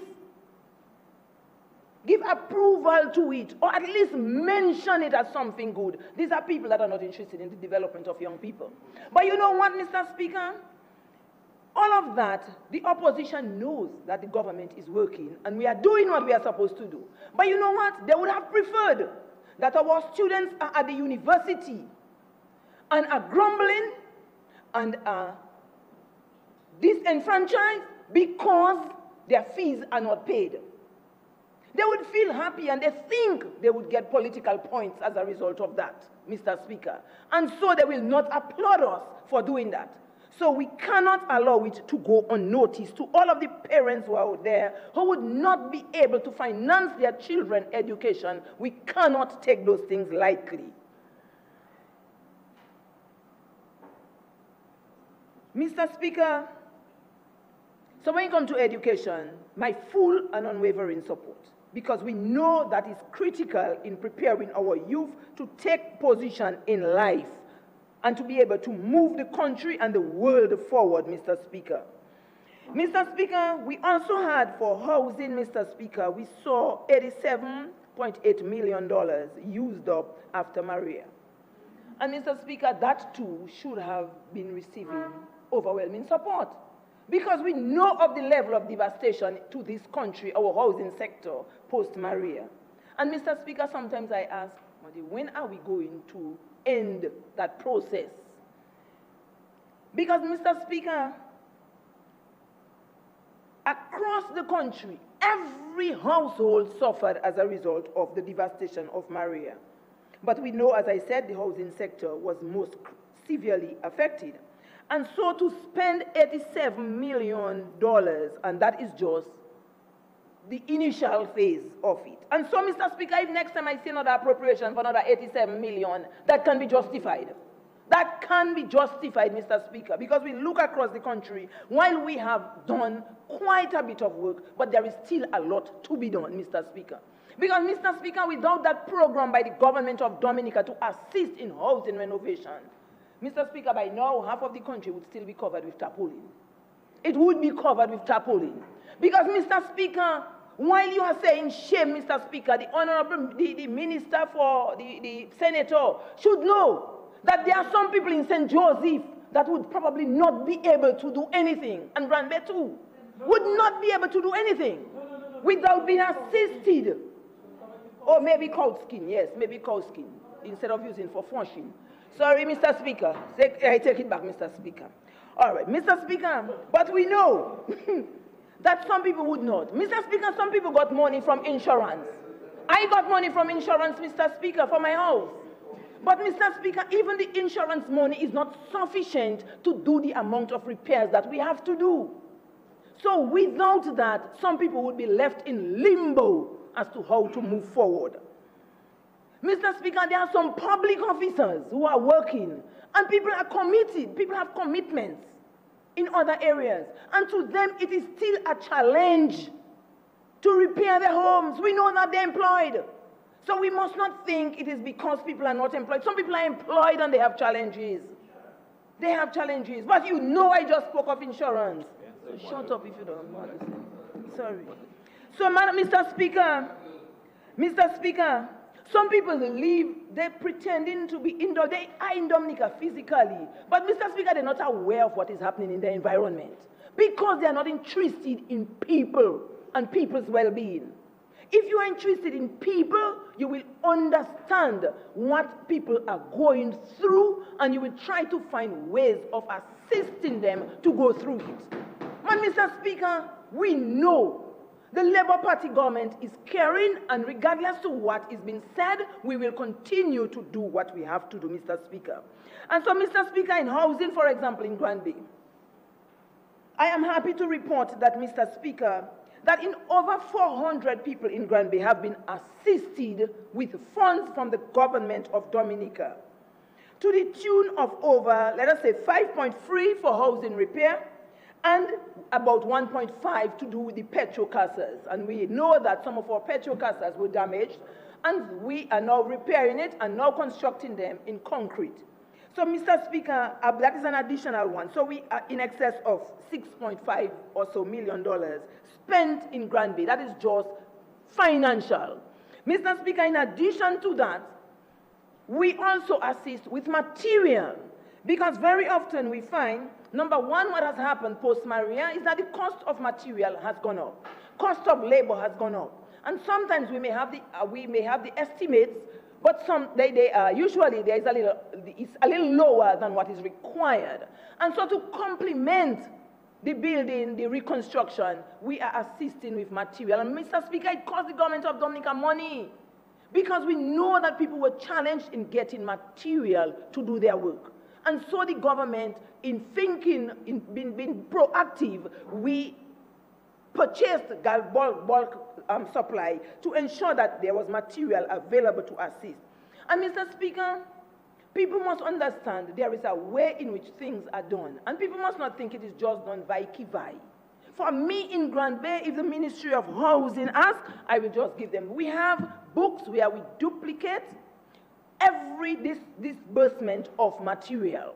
And every recipient or persons receiving the material on behalf of themselves or otherwise, they sign where they receive and what amount of material that they receive. Mr. Speaker, so that is well. And what we are doing, for example, in the Granby constituency, we ensure that we have, for example, somebody who's coordinating the distribution of the material.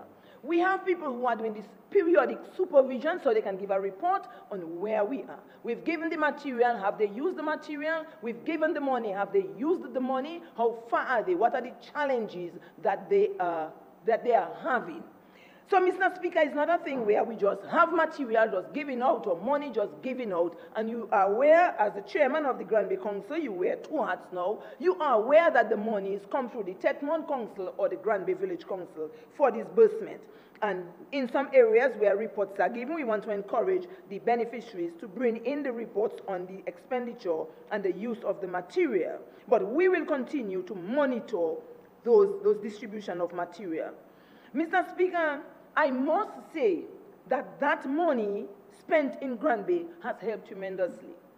Tremendously. As I walked through the constituency, I did some of that on Wednesday, I did some on Monday. You know, I do it as much as I possibly can. And you can see the difference after 1 year. Most of the houses in Granby with tarpaulin on them now are people who are out of state. Are people who are out of state. Okay? So we are working there some years. They've done some temporary repair, and we are continuing to work with them. And we will continue to work with them to ensure that we touch the lives and everybody, we bring that level of comfort in relation to their house to as many people as possible within the constituency. So, Mr. Speaker, I want to applaud the government for having spent that money in an area that is most needed after Hurricane Maria. Mr. Speaker, just to mention briefly, the money that was spent, over $28 million, to the public officers. Mr. Speaker, while some people are thinking at this time that money should not be spent there, but I'm certain, as some of my colleagues said, that has gone back into the circulation of finance in the country. Because I am sure most of that was also used in repairing their homes. Those who got their little money tried to use it to repair their house and meet other needs. And not just houses. Some people lost a lot of their basic furniture in their houses. So people had extra need. While it is true, and one of the things about this Labour Party administration is that when we promise, we keep to our word. And if a promise was made prior to Maria to give the public officers, and we know it is because of Maria, they got it maybe 1 or 2 months later. But I am certain, Mr. Speaker, if it was the opposition, probably by now they would not have gotten it. And they did verbalize that they would not spend it there at that time. We need to know that. They said they would not give it to them. So, Mr. Speaker, I think that was money. If you promise somebody something, you have to keep to your word. And that is the mantra of the Dominica Labour Party administration. We keep to our word. The National Employment Program in terms of cleanup, Mr. Speaker, you know the tremendous work that our National Employment Program people did across that country, cleaning the country. Because some people were left and were wondering, how do we move forward? And you had to have a machinery in place to get the ball rolling. And Mr. Speaker, they did a tremendous amount of work in cleaning the country. And that is why we have reached so far. And I really want to applaud the Honorable Prime Minister for his leadership. While we sit and we say that is people's money, the people of Dominica's money, the money that is there in the coffers to do the housing is the people of Dominica. But I wonder how many people went out there to source that money. That is important. Who went for that money that we were able to have? Why were we able to raise those funds and bring it into Dominica that our people could satisfy? It is because of leadership, Mr. Speaker. This is a man the day after the hurricane went out. People must not forget that. Went out, forget his family, and left us and go out there in search of help for Dominica. Who else would have been able to do that, Mr. Speaker? So people must not underestimate the power of good leadership, Mr. Speaker. So it's not a matter of the money came. It did not just come from the sky and fly down into the treasury. Somebody had to go and negotiate and find it. Somebody had to find it. So if he did not go out there to find it, it would not be there for us to be able to use. So I want to applaud the Prime Minister and Minister of Finance for his tremendous work that he's been doing all before Hurricane, and that was amplified even more after Hurricane Maria. And he continues to do it in the interest of the people of Dominica. Not for his personal interest, the interest of the people of Dominica. And we must not let that go unnoticed, Mr. Speaker.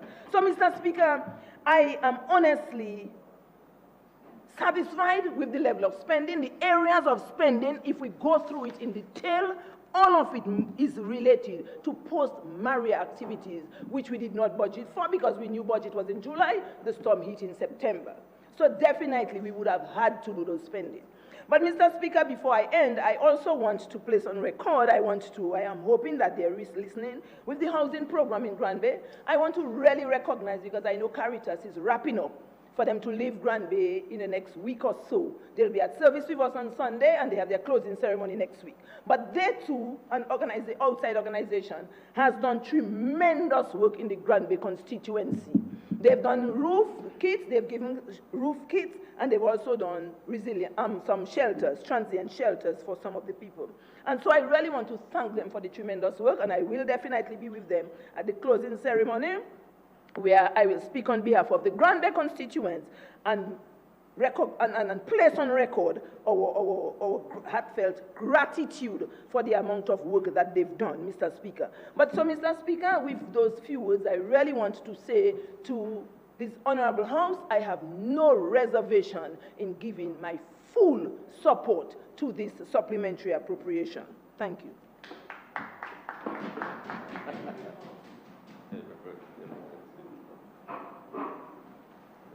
Thank you, Mr. Speaker. Mr. Speaker, much has been said, and I just want to highlight and make a few comments on this supplementary appropriation of $248,991,776.28. Mr. Speaker, we listened to the discussions from the other side, and you would swear that we're living in normal times. Like nothing had happened. Like today was just like 2013, well, you can say 2015, because we had Erica in 2015. But like 2016, nothing has happened. So this is normal.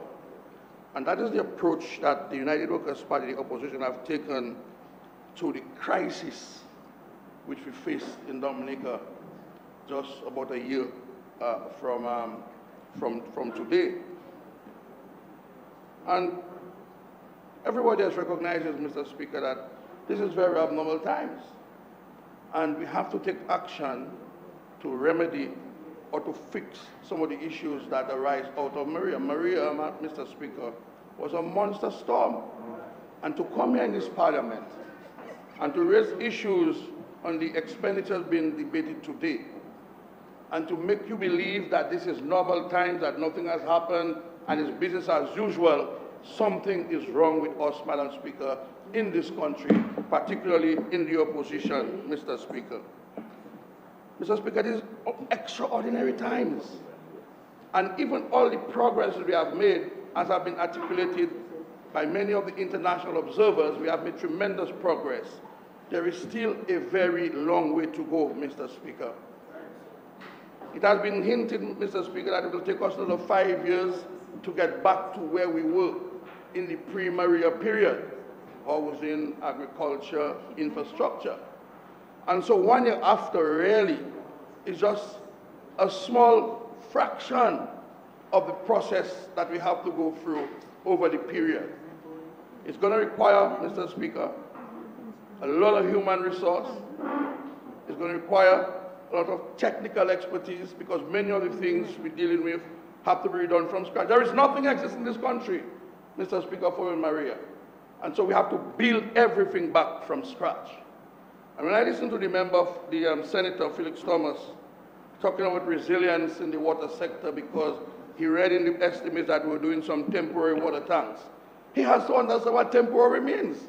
Temporary means temporary. But to embark on a comprehensive water sector rehabilitation, the British have already agreed to give us some $25 million just to begin the pre-studies of building a resilient water system.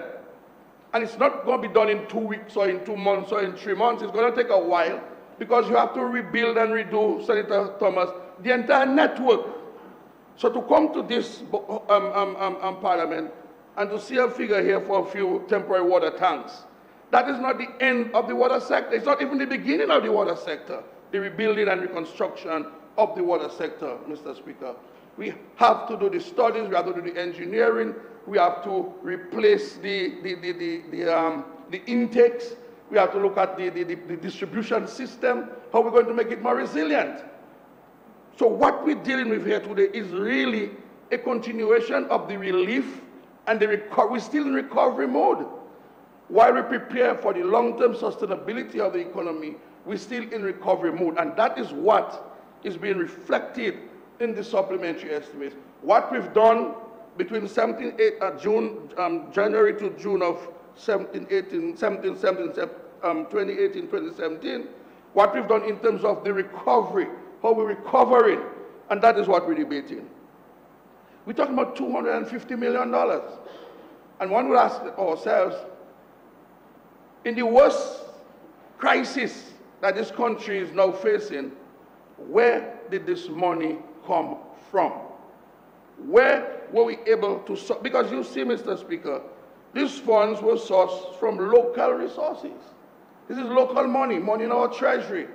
Because you might have heard, and the opposition have made believe that the government has gotten so much money that we're wasting it. And I think they may be counting on the pledges that were made by the international community. But I've already said, Mr. Speaker, that a pledge is not a check. A pledge is a promise to help. But the people who pledge this money, so you have to go and find it. You have to go and find it through their treasuries or whatever means. They have to find it. And I can say, I don't see the Minister of Finance, but I sit in the cabinet, and not many of these pledges are beginning to roll in, unless what we got from our friends, European Union and those other institutions who come up with some money. But the pledge money has not been able to roll in. So we are now depending heavily on our own local resources.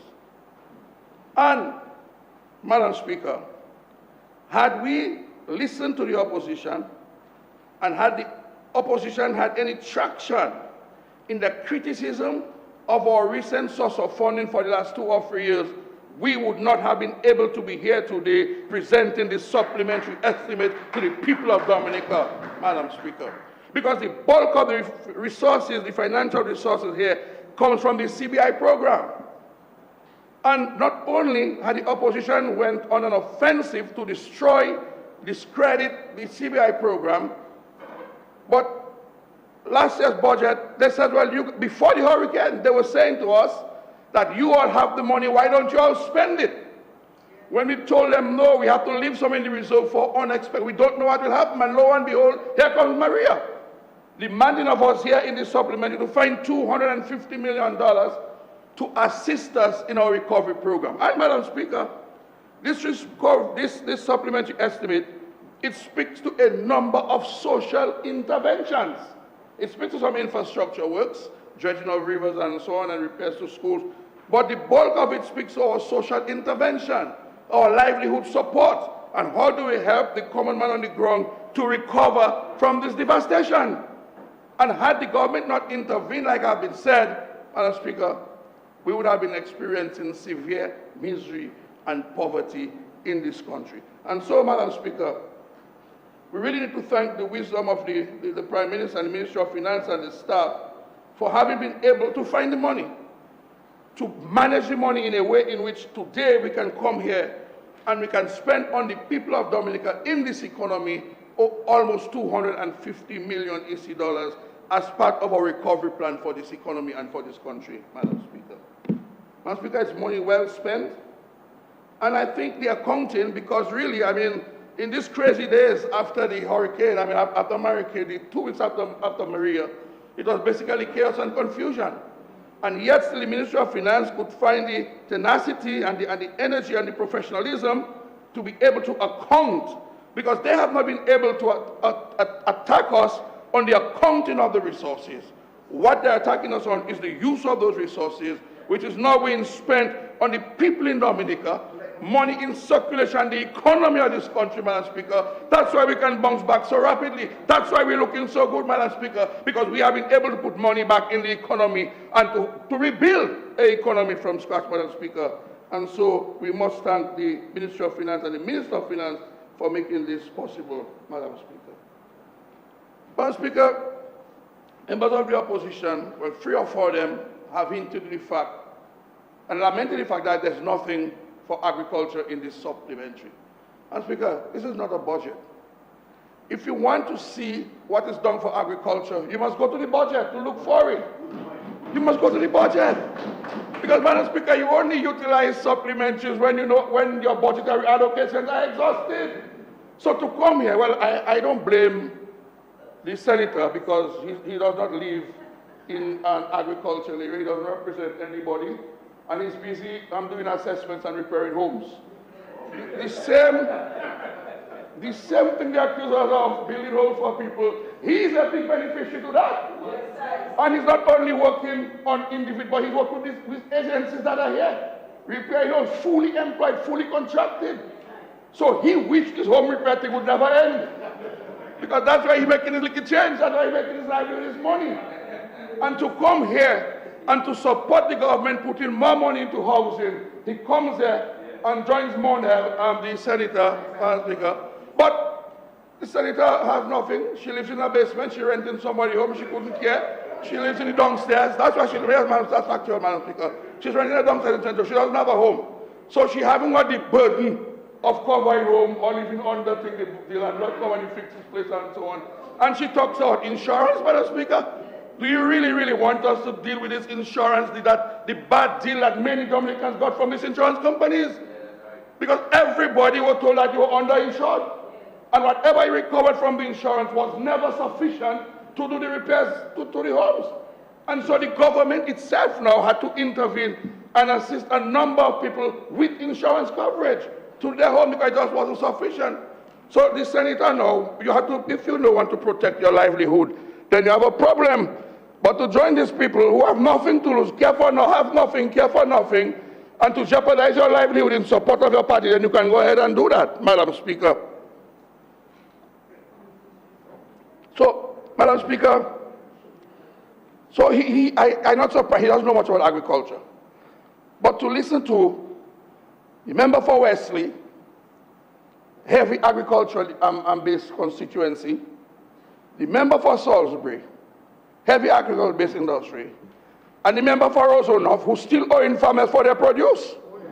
He should have a vested interest in the interest of the farmers, because the simple farmers who go out there, who scratch the ground to make a living, he has their money in his pocket. And he must find the people money and go back and pay the people. And at least if you cannot do that, then at least find out about the welfare of these people, how they're living, how they're surviving, and when you're going to pay the farmers for their money, Madam Speaker. Because if they were interested, they would have known the efforts of this government to assist the farmers of this country in the wake of Hurricane Maria, Madam Speaker. $18 million from the World Bank. The farmers were among the first group of people, apart from the relief supplies that everybody received.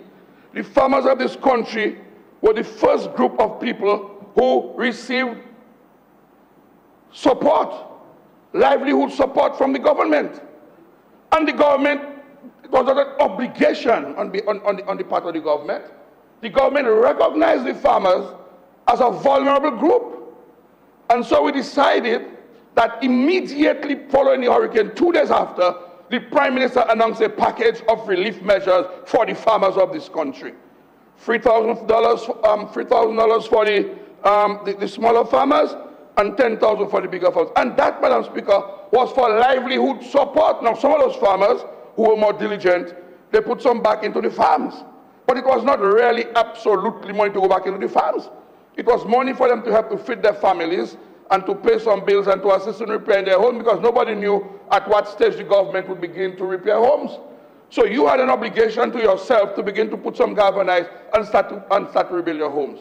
And so the government was able to come on board and to satisfy over 4,000 farmers. I don't have the statistics here because this is not a matter of the supplementary estimate.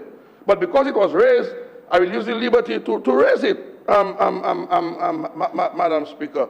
So that was the first intervention by the government. And that is why it was before the period we're reporting. So that is why you will not see on the supplementaries in this supplementary estimate, but you must go back between September and December of 2017. And you must go back to the budget of 2018-2019 and to see what provisions have been made in this government for the same farmers of this country. And you will agree that the farmers have gone back to the farms.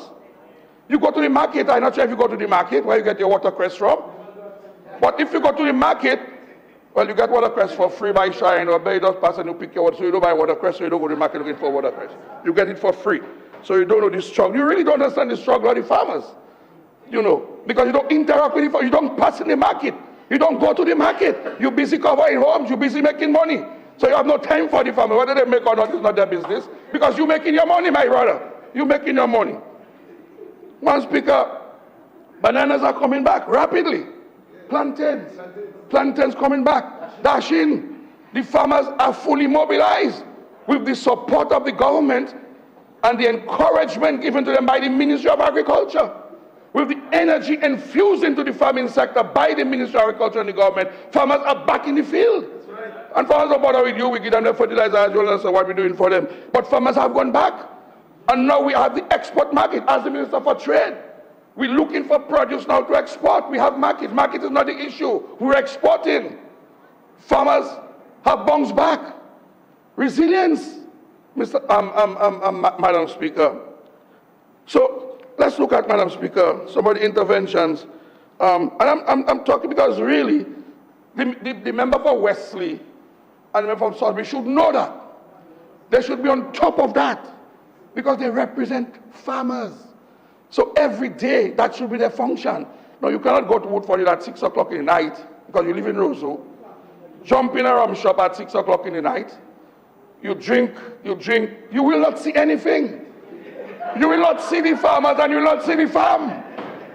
And you jump in a vehicle at 6 o'clock tomorrow morning, so you sleep.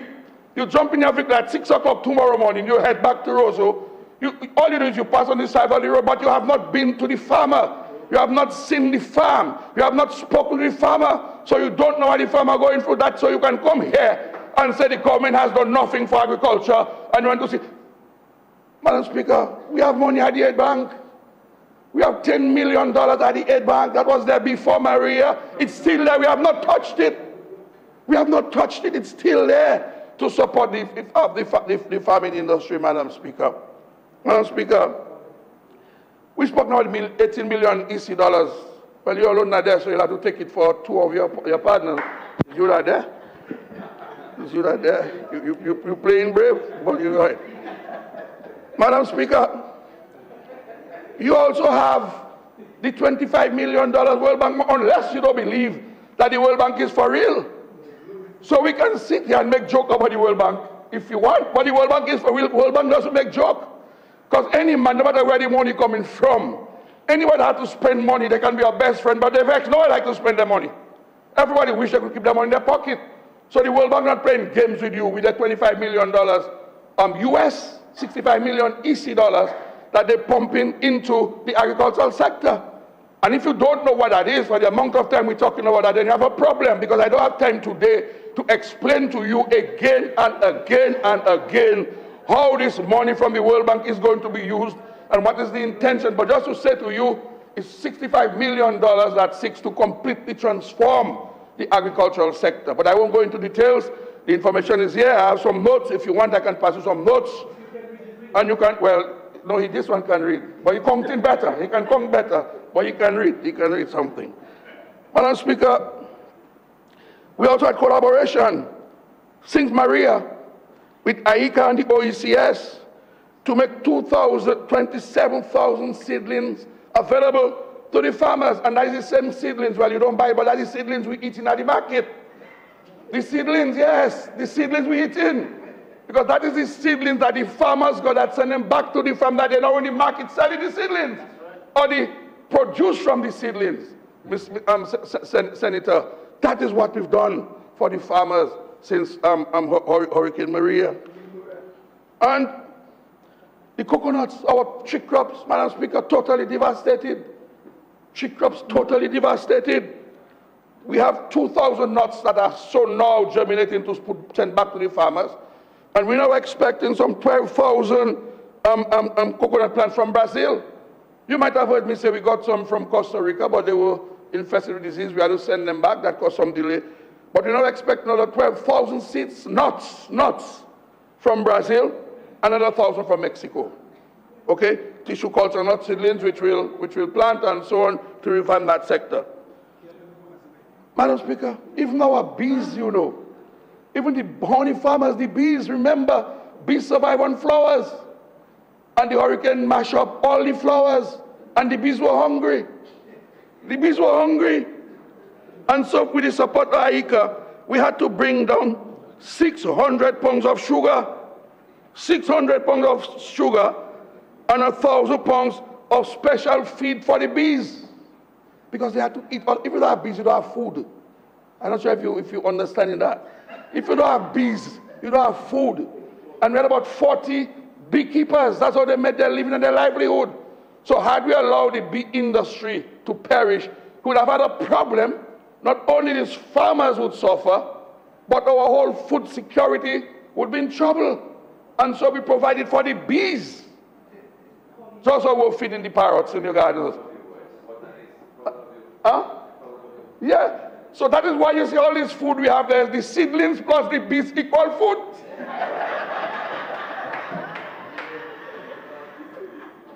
And seedlings plus bees plus food equals livelihoods. Yes, we are feeding the parrots too. I want you to take this in well, my brother. You're my friend. I want you to understand and don't go and talk about you don't see nothing in the supplementary estimates for farmers. The farmers get theirs already. It will not appear in the estimates. And I'll send you back to the budget in a little while to see what's there for them to come. Madam Speaker, bananas, 50,000 tissue culture plants, fertilizers, 1,800 NPKs, 900 CN fertilizers given to the farmers, not sold to them, given to the farmers, because we recognize that the farmers had to go back to the field immediately. And they were willing to go. They were in high spirit. They're still very high spirit, in spite of the bad deal they're getting from extension. But that's another matter that we're seeking to address, and you know that. Madam Speaker, the potatoes, Madam Speaker, the fishery sector, we got assistance from the Samaritan Purse, coolers and so on, we got for the fishers. Israel came to our support in the agricultural sector. And of course the World Bank itself, Madam Speaker. So to come to the Parliament, and you talk about invest more. But there are investments. You only ask for more when you utilize what you have. So when you ask for more investment in agriculture, what do you mean? If you have food, you ask for more food, although some of all you do it because your belly never full, so you keep asking for more. But you must utilize what you have. So we have money invested in agriculture. We have plans and programs there for agriculture. So what is the more investment you're asking the government to provide for the farmers? What the farmers require now is technical support, technical assistance, plant propagation, which is what the World Bank project provides for. And the World Bank project is already on the road. We're just in the process now of selecting the implementation unit manager, who will now put everything together, and the 25 million will start to roll. Most of it will be in the form of technical support and fertilizers for 3 categories of farmers: the smaller farmer, the sustainable, the subsistent farmer, and the commercial farmer. And that is what we're seeking to do, to revamp the agricultural sector. So, my friend, the senator, when you guys sit in your meetings, you must read the documents and let them show you facts. So just say yes, and while they're talking to you. You must read the documents that are available, and you must do the research. So when you come here, you can make an informed contribution to the discussions that we're having. Madam Speaker, this is budget.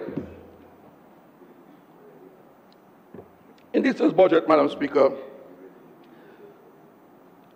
we budgeted for $1.9 million in this year's budget. So we have money.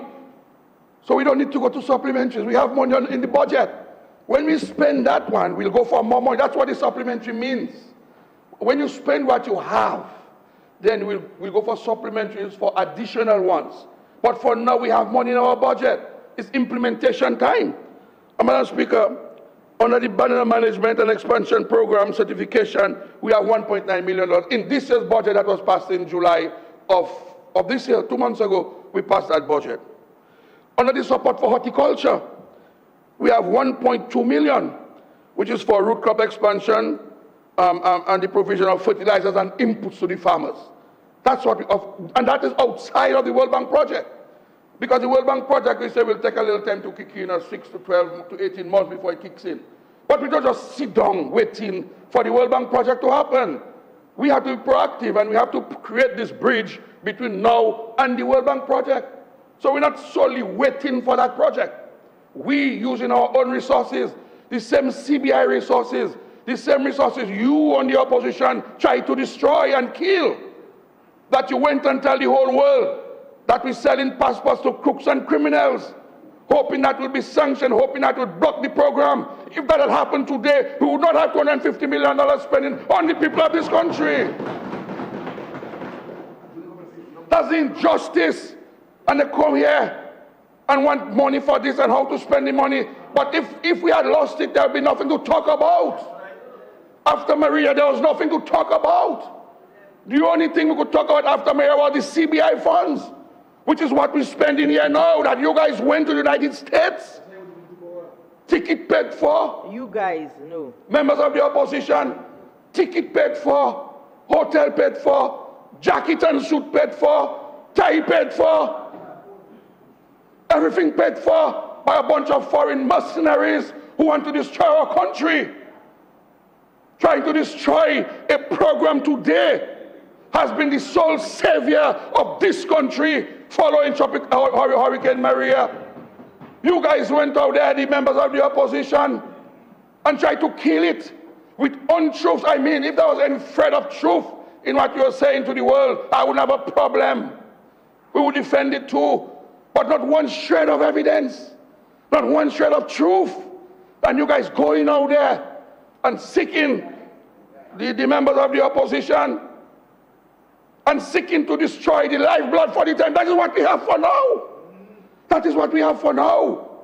We hope in all the investments we make in business, with all the investment we make in infrastructure, with all the investment we intend to make in tourism, our airport, our seaport, our cruise berth, that we will be able to sustain our local economic activity. But for the time being, Maria take everything from us. We have to survive. We have people to feed. We have children to send to school. We have hospitals. We have health care. We have housing to deal with. And you guys have not apologized to the Dominican people for seeking to destroy their livelihood, for seeking to destroy the economy of this country with propagandas paid for and aided by some white mercenaries you have fighting against your own country, Senator Thomas. That is the reality. That is what we're facing now. That is what you have to answer to. That is what the United Workers' Party have to answer to. And then you said, well, go ahead and make it and we'll spend it. Go ahead and make it and we'll spend it. And you guys are saying to the public officers, the members of the opposition, that if you were in government, you would not pay the public officers their double bubble. After a hurricane, when they themselves are their home to repair, when their insurance company shortchange them, and they need their money, their children at university, and the government making an extraordinary sacrifice to help the public officers. The leadership has sold them out to you. The leadership of the Public Service Union have sold out the workers to the United Workers' Party.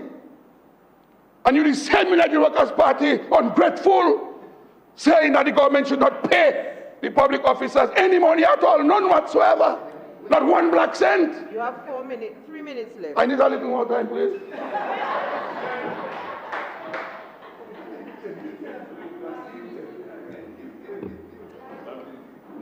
Madam Speaker. Yes, sir. Yes, sir. Let me get you. Madam Speaker, I move that the Honourable Minister be given an additional 10 minutes to complete his presentation. Seconded, Madam Speaker. It has been moved and seconded that the Honourable Member gets a further 10 minutes to complete his contribution. Those in favour? Aye. Those against? The ayes have it. You have a further 10 minutes, Honourable. Thank you, Madam Speaker. Thank you. So, Madam Speaker, so I just stick to the agriculture thing a little bit still because the members of the opposition, because on many things, they spoke about procurement in an emergency. You put the river dredging out to tender. 3 weeks to accept tenders. 3 weeks for evaluation. 3 weeks to award the contract. That's 6 months. And another 3 weeks to start working. 9 months after the hurricane, you said we should be dredging rivers in Dominica? When the Roseau River was already on top of the bridge? When the whole gardens had water in it, river flood? And you're saying to the government that we must go through the tender and the procurement process? When the procurement process makes provision for treating in emergencies with the Procurement Act? Senator, where are your boys? Where are people with you? You were on your own, my brother. I'm feeling bad. I mean, I'm feeling bad. You shouldn't be subjected to that. But that's just the way it is. My partner, I knew his wife very well. We worked together at Ross University. Procurement. And the food run out in the country. And we had to go to procurement to buy food to feed the people of Dominica after hurricane. 4 weeks to tender, my brother. 4 weeks to open the tender, that's 8 weeks. That's 2 months. 3 weeks to award a tender to buy food to feed the people of Dominica. You saying we should have go for the procurement process? No, man. Something not right, something not making sense to me.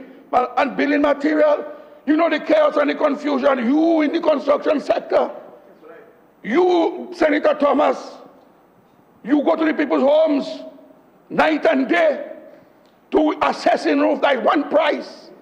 Fixing the roof is another price. And I suspect the longer they take to fix the house, the more money you making because you have to go back and assess again. Because every month you, Senator, have to pass an assess to see the damage is the same. Because you know an invoice estimate lasts for about 3 months. After 3 months, you have to go, prices might change. You have to go back and do it. So the longer it takes, it better for you, the more money you're making. But that should not be objective. The objective is to help people. And you know that material run out in Roseau 2 weeks after. Material run out in Roseau. People who will get insurance money, you can find contractors. 23,000 homes were destroyed by the hurricane. 22,000 damage. 4,000 destroyed of a housing stock of 31. And those that wasn't destroyed was those the government fixed that wasn't destroyed under the housing revolution, of which I was minister. And people survived in their toilets. The same toilet of ours, all you criticize. That's what saved the lives of a number of people in this country. And you say to the government that we should go to procurement?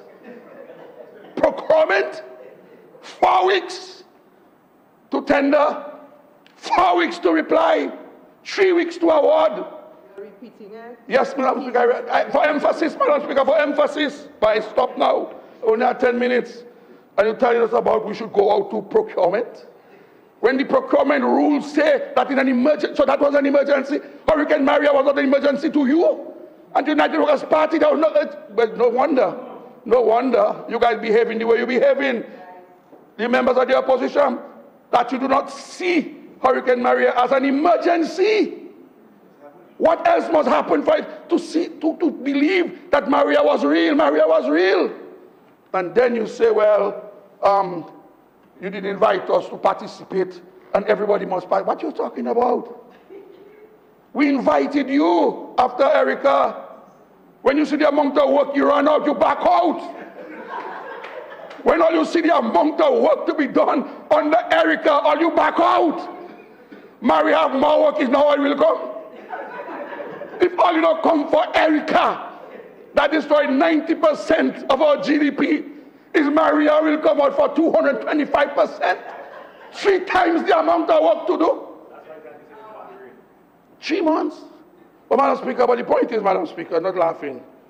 Nobody ought to invite you. It's your responsibility. The government ought to invite you. Is a wedding then? Is a christening then? Is a christening party? I'm going to write you an invitation and you want it 2 weeks in advance for you to come. It's your responsibility to jump out and to fall in line and to find the government and to say to the government, what is it that I can do? That is what you have to say to the government. The World Bank, all these people, Israel and Samaritan person, Aika, they didn't get no invitation. They descended in our country because they knew we needed help. The NEPs, the day after hurricane, the NEPs were there clearing roads. Men were out there with chainsaws in the communities. Where were you? What did you do? Where was your leader? Where was Monel? Where was Spraggs? Where was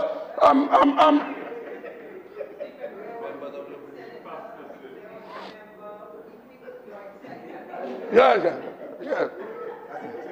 But Yeah, where were you guys? Where was all of them? Sorry, Madam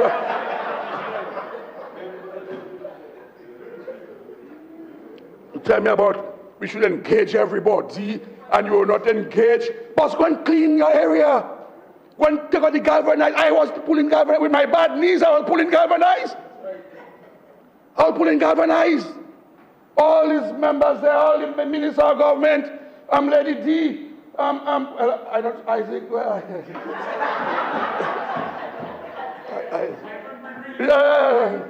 I will deal with that privately. But the Parapha Central was there helping out these people. And then you say, well, you get really, but the mother tell you when you give people things, you also say what you give people. Huh? Madam Speaker, so that's a problem. You were not invited to help. So Marigot, people had to invite the leader of the opposition who can help us to clean Marigot. And the people from Salisbury had to invite the member for Salisbury who can help us clear the roads. What's wrong with you guys? What's going on in this country? And then when you finish now, you have people dressed in white jumping up and down Rosa for no reason. Jumping up and down Rosa for no reason. There is nothing controversial happening here in the parliament. Article supplementary that we've been doing since our independence and before that. A normal thing. We were going to come here with a bill. You guys say, the members of the opposition, we have to consult, they're not ready yet. If they come, we'll try to burn down the country again and so on. Because once you bring people out on the street, it's to burn the country, my brother. Once you tell people to come out on the street, it's the way of saying, come with your bullseye and your firestone and so on, we're going to mash up the country. Nothing controversial in this session. But I hear one thing, there was a lady there at the refrigerator, she selling enough juice outside there yesterday. She sells juice outside there yesterday. Smart lady. You know, our people wasting their time stressing the police, stressing the security of the state. We're still in the hurricane season.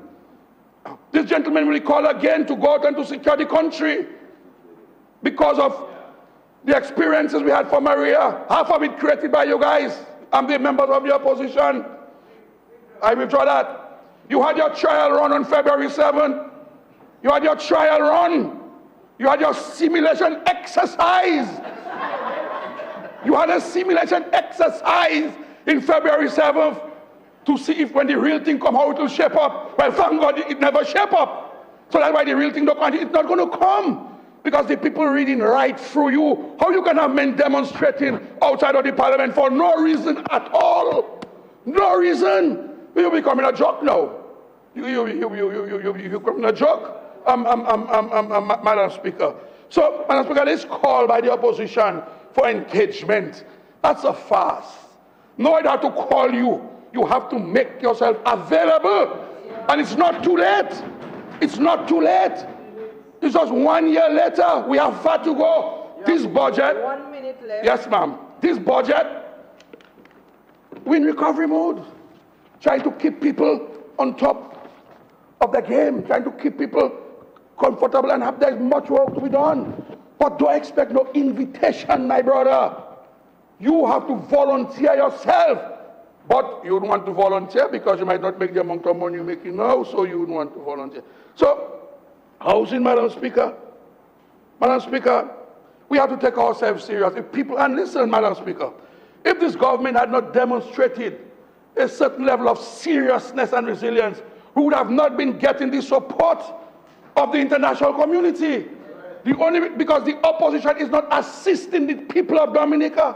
The opposition is not assisting the government. Every opportunity they get is to criticize and to bring down the government, Madam Speaker. But these people have their people on island.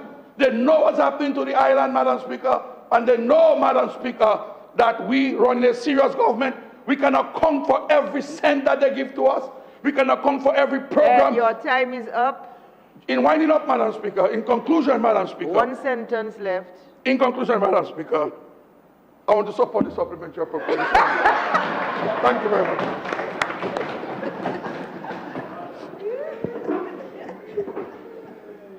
Madam Speaker, I rise to make a brief contribution to the motion before this Honorable House.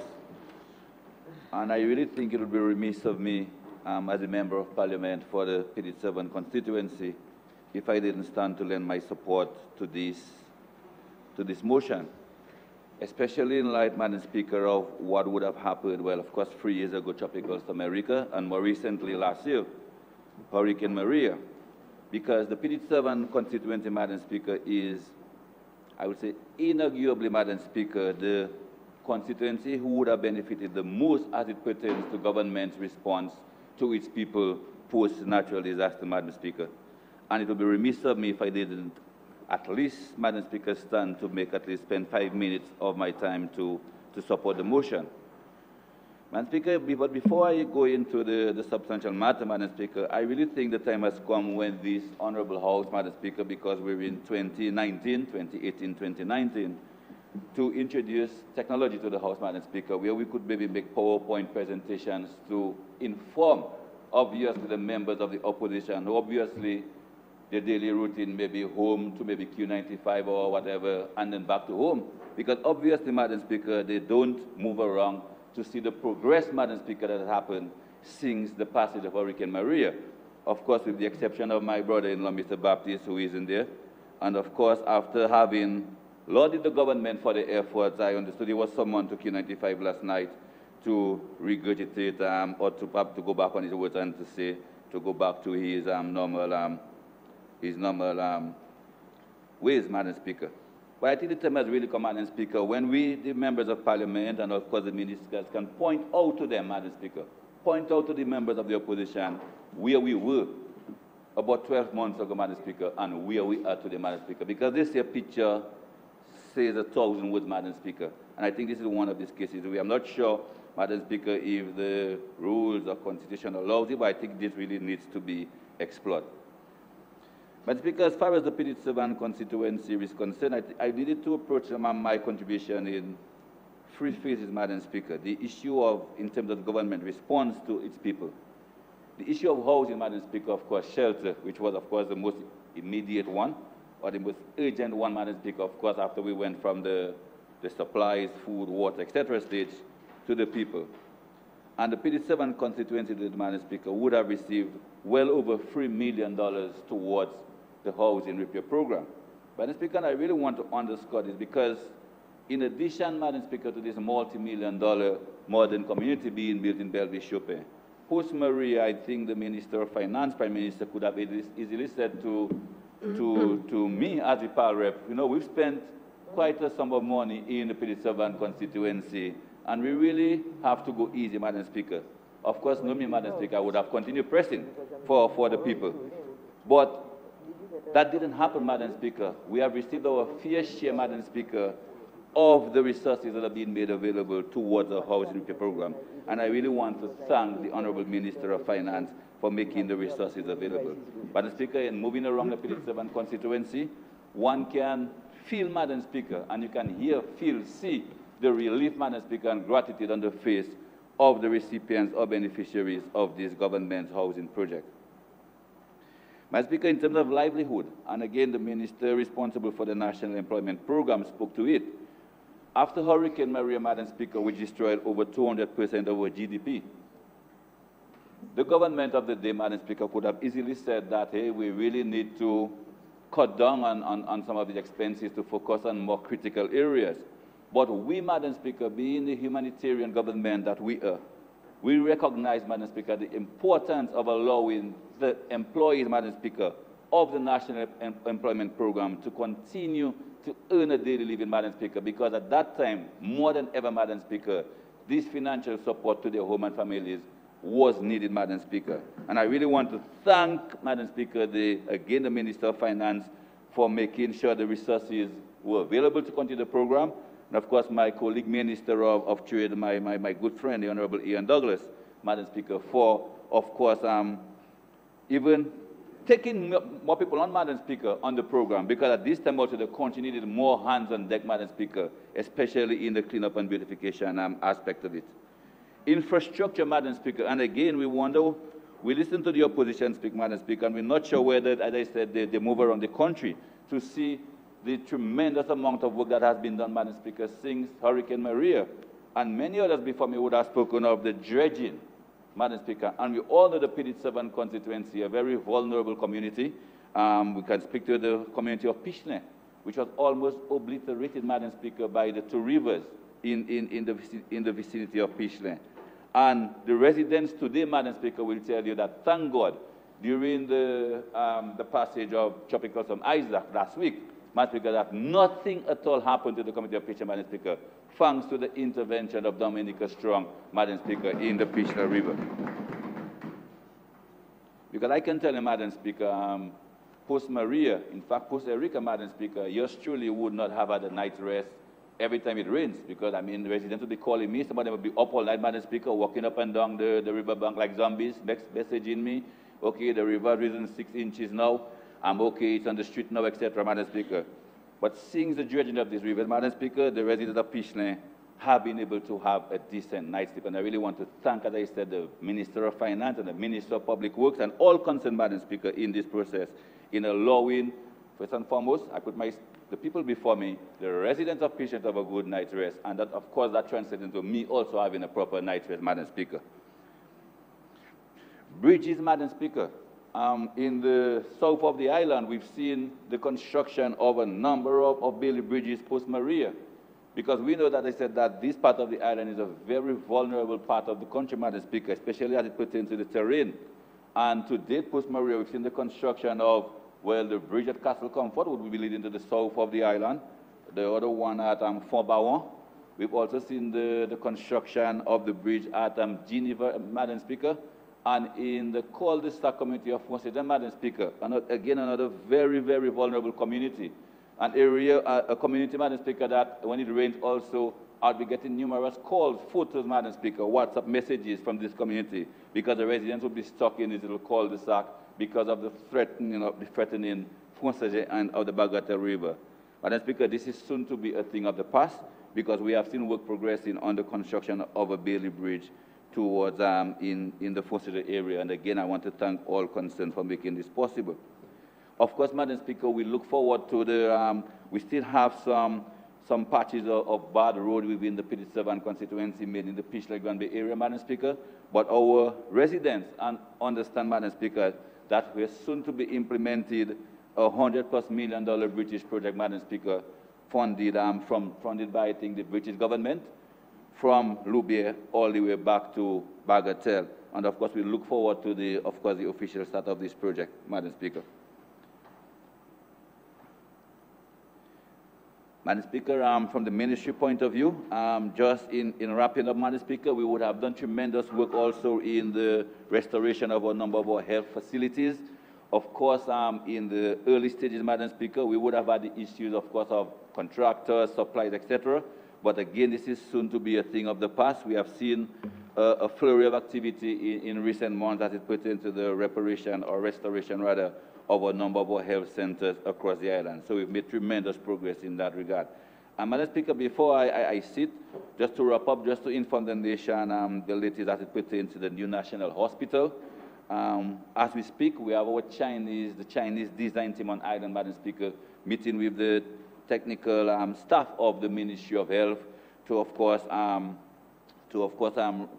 iron out a few issues, Madam Speaker. Obviously, we know construction would have started pre-Maria, but obviously the advent of Hurricane Maria would have, of course, brought certain things to light, Madam Speaker, certain adjustments that would have to be made.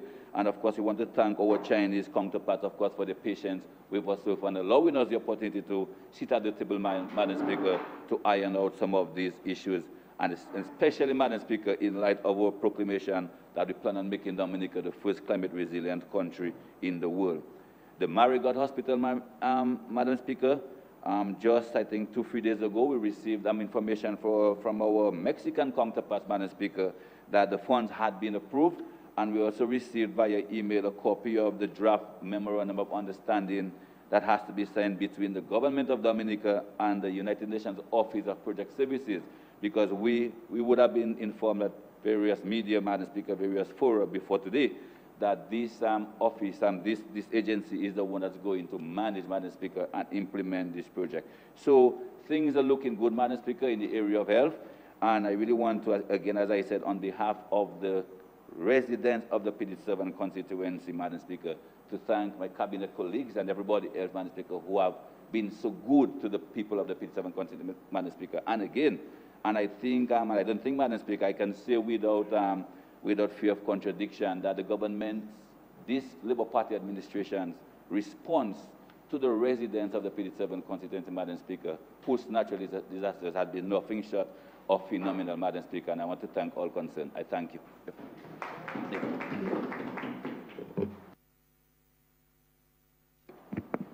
Thank you, Madam Speaker. I rise to wind the debate on the motion before us, seeking parliamentary approval for a sum of $248,991,704.28, Madam Speaker, which is a significant sum, and in the circumstances following the hurricane were necessary to ensure that the state adequately provided for the residents of our country, because we recognize the government needed to play a very crucial role to ameliorating the situation and cushioning the impact of the hurricane on all of us who were affected on this solemn night. Madam Speaker, it also speaks to our commitment, our empathy, and indeed our profound love for our citizens across the board. Across the board. And it also speaks to the fact of the government's prudent and responsible management of the state resources. Because had we not managed the resources carefully and prudently and responsibly, where would we have been on the morning and the weeks and months following the hurricane? Because while the international community will make commitments, there is a procurement process which takes some time. And therefore, it was necessary for the government to fill the gap, so to speak, and to ensure that it was in a position to provide for our citizens. So, for example, after the hurricane, there were commitments made by many agencies to supply us with food and water supplies and other hygienic supplies. But there were challenges because there were many countries who were impacted by Irma, and people were still in the response stage. And many countries, their assets were occupied in providing relief to these countries. So we had tons of food that were sent to the Dominican Republic and purchased by the Dominican Republic by various international regional agencies, but there was difficulty in getting it. And the government felt that it needed to itself ensure that we had adequate food supplies in the country so that nobody in this country would have gone hungry the days and weeks after the hurricane. And that's what we did.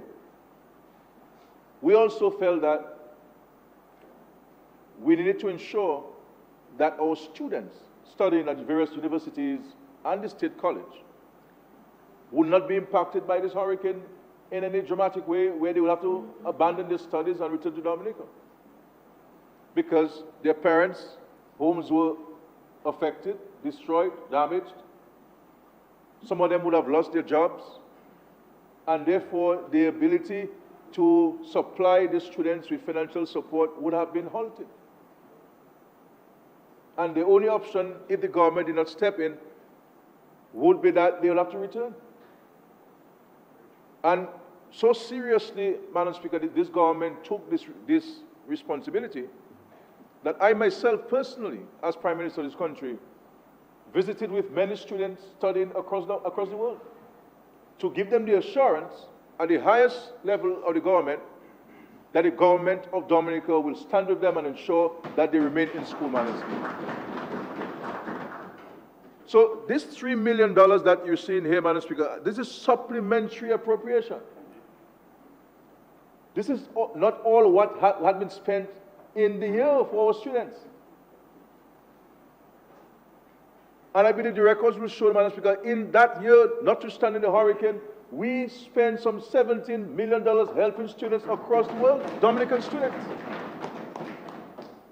And I tell people all the time, not for any other reason, but to let them understand that when people talk about these things were always there and government must help students going to school, this is not the case. This is not the case, Madam Speaker. Because many of us, including myself, paid for school with monies that I earned working and with monies that my mother would have sent for me. And I would have paid school on credit cards. And I worked every single day, Madam Speaker, and the last check from my working got to Dominica to meet me because I had to leave before the fortnight ended. And I believe that it is not because I went through that struggle myself, I should ensure that others go for the same struggle to earn an education. This is not. We have to ensure that we assist as many people as possible. So, and we did not say, okay, well, we could have easily said from a fiscal standpoint and say, well, look, hurricane come, students come at home. Or hurricane come, you have no insurance, fix your house. If you don't have insurance, don't fix your house. And I've said to my people in my constituency, for example, and I have challenged them, for example, tell me which government has fixed a house in our constituency for us? Farmer to build a house for us in our constituency. And none. None. And I hear the opposition come here and pretending to care about people, coming to Parliament and saying, well, we don't get enough money or enough that. It's not caring for people. It is by going to their homes, going there and soliciting help for a proper means for the people. They're not interested in these things. And when people talk about you in opposition, Madam Speaker, I have reminded this country that this Labour Party stayed in opposition for 25 years in Dominica. 25 years in Dominica. And in opposition, we got scholarships. In opposition, we build roads. In opposition, we gave students books and uniform. In opposition, we paid for preschool education for many children in Dominica. In opposition, Madam Speaker, we would bring doctors from Guadeloupe, Dr. Macouk, and others.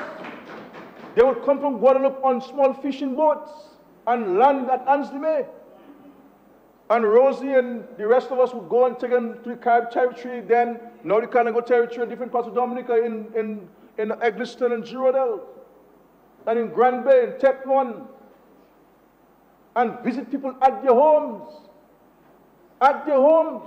and provide them with free medication, Madam Speaker. We did that in opposition when things were not plenty, that you didn't have many benefactors available. But no, whenever these guys ask for something, it is about for their own personal benefit, Madam Speaker, guys, and not about people. Guys, members. You say Bugla? Members. The members, Madam Speaker, okay. I thought you were telling me what is other word for the guys and so on. Madam Speaker, I have my home in Vegas, Madam Speaker. My home is insured. I got money for the insurance, but if you come to my home, you will see that in my kitchen, there is all of the shit truck is gone. In my living room, Madam Speaker, the shit truck is gone. But my preoccupation was for those who had no roof over their heads.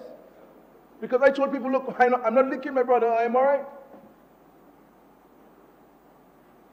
To ensure that my neighbors in my constituency could have their roofs back over their heads. That was my preoccupation and the rest of the country. And we mobilized the resources, not because we had monies that we did not know what to do with it. We could do a number of things with it. And there was no obligation on our part to help anybody, Madam Speaker, but because of the concern, the empathy, the understanding of this government, we are doing so. And that is the stark difference between the Dominican Labour Party and the United Workers' Party. The stark difference. It's about people first, Madam Speaker.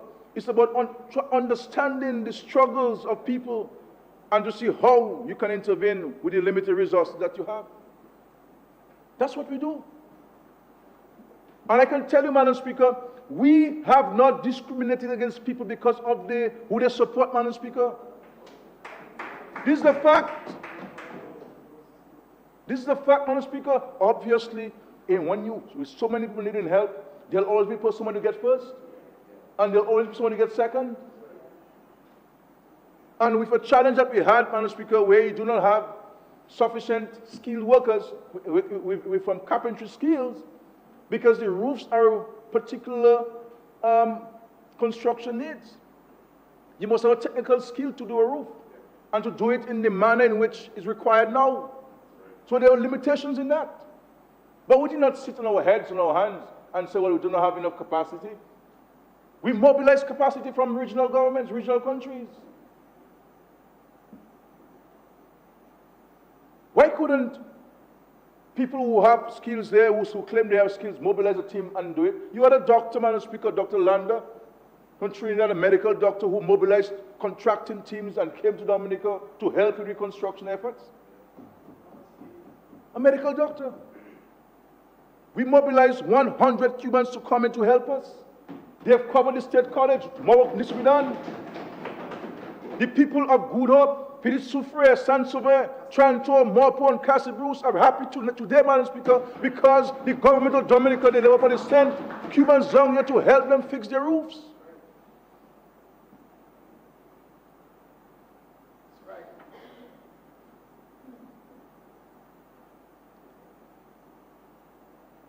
That's what it is, Madam Speaker. And they come here talking about no money for agriculture. This is a supplementary appropriation, my brother. And it speaks to their ignorance. Their sheer ignorance about how a government works, how the system functions. And you see, in some countries, Madam Speaker, in this world, in this Caribbean and this world, people say they want change. And then they go and they change.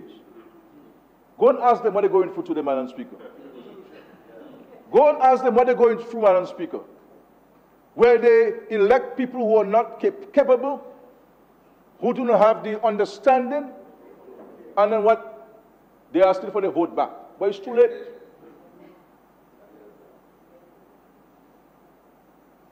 I mean, this guy is talking about elect them because they're fresh pair of legs, fresh pair of eyes.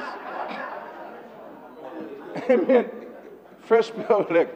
I mean, the member for Roseville North, Madam Speaker, worked at DAPEX. DAPEX was run by UWP. The entire board was UWP. The manager was UWP. And they tell him he is too lazy, they cannot continue to employ him, and they fired him on the spot. And all his responsibility was, Madam Speaker, was to be there, and when you come buy fertilizer and inputs, he sell it to you. So it wasn't something that he had to produce. It wasn't something he had to think. There was no innovation required. There's no critical thinking required, Madam Speaker, and they told him he was too lazy. And he's saying to elect him as a minister of government because he is a fresh pair of legs and a fresh pair of eyes. You, as a leader, Madam Speaker, you must look about your flock. You must look after those who you are in charge of.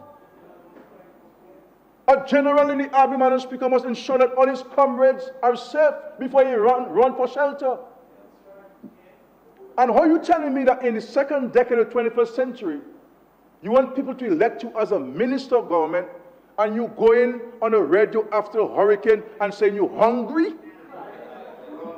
You asking for food for yourself and not for the people of Yampis and Gota Village, Madam Speaker, and Stock Farm? You asking for food for yourself. You're hungry. You just get double bubble at a time. You got 3 salaries at a time.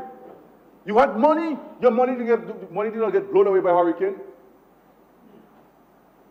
And you're asking for food, and you're telling them about elect you as a minister of government. You have a leader who has said publicly that he has applied, he has sent out numerous applications. But my brother, if a man tell you they need X qualification for anybody who wants to apply, and you apply for the job and not have any qualification, what do you expect? What do you expect? So these guys are not putting forward anything constructive. Madam Speaker, as the Prime Minister of this country and as government, we are not opposed to criticism. We're not opposed to anybody pointing to us, but you could do this better in this way and that way. We are not opposed to that because we have always said that all the ideas as to how to run Dominica and build Dominica do not reside in the Labour Party. And this is why, Madam Speaker, if you look at the record of the Labour Party, we have always reached out to people who are serious about wanting to make a positive contribution. You have 5 minutes left. Whether you come from, it's okay. Whether you come from the Freedom Party or from UWP or you say you're apolitical, if you're serious to be engaged, you'll be engaged, Madam Speaker. Because it's not about me or anybody else. I'm not saying making a contribution to the best of my abilities. And if somebody has different ideas that they can share with us to mix with what we have, power to Dominica. But it cannot be that we are serious about Dominica. It cannot be that we love Dominica, and everything we do and we say is to undermine the very benefits that the people of Dominica are looking to build for themselves.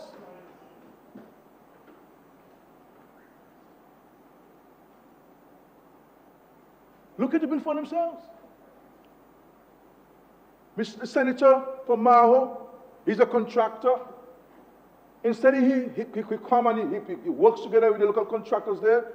He goes and he underbids our contract, Madam Speaker, gets the contract, and then the people who he bid against, he's now invited to come work for him. So he just stay home and get the money.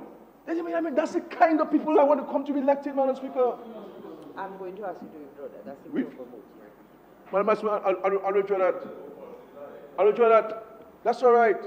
That's all right. You tendered for the project against two of your local Mao people. You got it, and then when you went to them and said, look, come do the work for you. That is what people want to do, Madam Speaker. This is a fresh pair of legs and a fresh pair of eyes. That's what it is. That is what it is. So, Madam Speaker, this supplementary appropriation, we believe, is money well spent that will benefit the people of Dominica and have benefited the people of Dominica and will continue to benefit the people of Dominica, Madam Speaker. And this is what we'll continue to do. The world is a very difficult world. There are so many regulations that are being imposed on countries like ours, Madam Speaker, that now you almost need to have a ministry of government and many departments within these small countries to respond to regulations and impositions. To survive a small country like ours, Madam Speaker, is becoming very, very difficult. Because everything you try to do as small countries, small island nations, there's somebody to squeeze you. Look at the issue of climate change, Madam Speaker, that we have been speaking about and drumming up on the world, Madam Speaker. We don't contribute to the degradation of the environment. But as I said to the International Committee, Madam Speaker, we are the front line. We have no control over these things. This is impacting us, and it's costing us millions of dollars to rebuild, Madam Speaker, not to build upon what we have, and that's a challenge. So every time you make one step forward, Madam Speaker, an exogenous shock, external shock, or a natural disaster impacts upon you. And that's what we have been able to face. And that notwithstanding, Madam Speaker, any country that the size of Dominica, the size of the economy of Dominica, with no minerals and pearls and all these things to sell, and gold and oil. The only thing we really have, Madam Speaker, is our people. And for us to have gone through in 2015 to this tropical storm, where 90% of your GDP was impacted, and 2 years later, impacted by this monstrous of a storm, 226% of your GDP impacted, and to be still standing, Madam Speaker, is nothing short but a divine miracle, Madam. Your time is up. And we give it all to the Lord, Madam Speaker. We give it all to the Lord, because without Him, nothing is possible. And that's where we put our trust in, Madam Speaker, as this government. We put our trust and our confidence in the Lord, because He shall provide for us in Dominica. And I want to thank Him, Madam Speaker. I want to thank Him for being good to this country, for testing us as Job, but we are showing our faith and confidence and trust that He will provide for us, Madam Speaker. And He will never give us more than we can bear, and we will deal with our challenges, and we will work with those who are serious about it, because the regional and international communities are working with us hand in hand, because they recognize that this group of men and women called this government, Madam Speaker, is the only serious group that is serious about managing the affairs of Dominica. And that's the government that will continue in the foreseeable future to provide for the people of Dominica, Madam Speaker. So when men talking about fresh pair of legs and fresh pair of eyes, Madam Speaker, they're not talking about themselves. They're not talking about themselves, Madam Speaker. Last sentence, please. Last sentence, Madam Speaker. Madam Speaker, I want to thank my colleagues and all the public servants, Madam Speaker, and all those who have made a contribution. I want to say to the private sector, we'll continue to work with you to provide the necessary mechanisms and the facilitation. And with our students and the farmers, the women of this country, the single mothers, the households, that will continue to work with you to ensure that we can build a better, a more prosperous and just Dominica. Thank you, Madam Speaker. Go on, or will you come back? Suspend. Before we leave, though, I just want to remind members, in case you've forgotten or did not know, today is actually the International Day of Peace. Peace, not more so, quietness and happiness and togetherness. Can you move your motion, please? Yeah. Madam Speaker, I move that the House be suspended until 3 p.m. this afternoon. Seconded, Madam Speaker. It has been moved and seconded that this Honorable House be suspended until 3 p.m. this afternoon. Those in favor? Aye. Those against? The ayes have it. This Honorable House stands suspended until 3 p.m. this afternoon.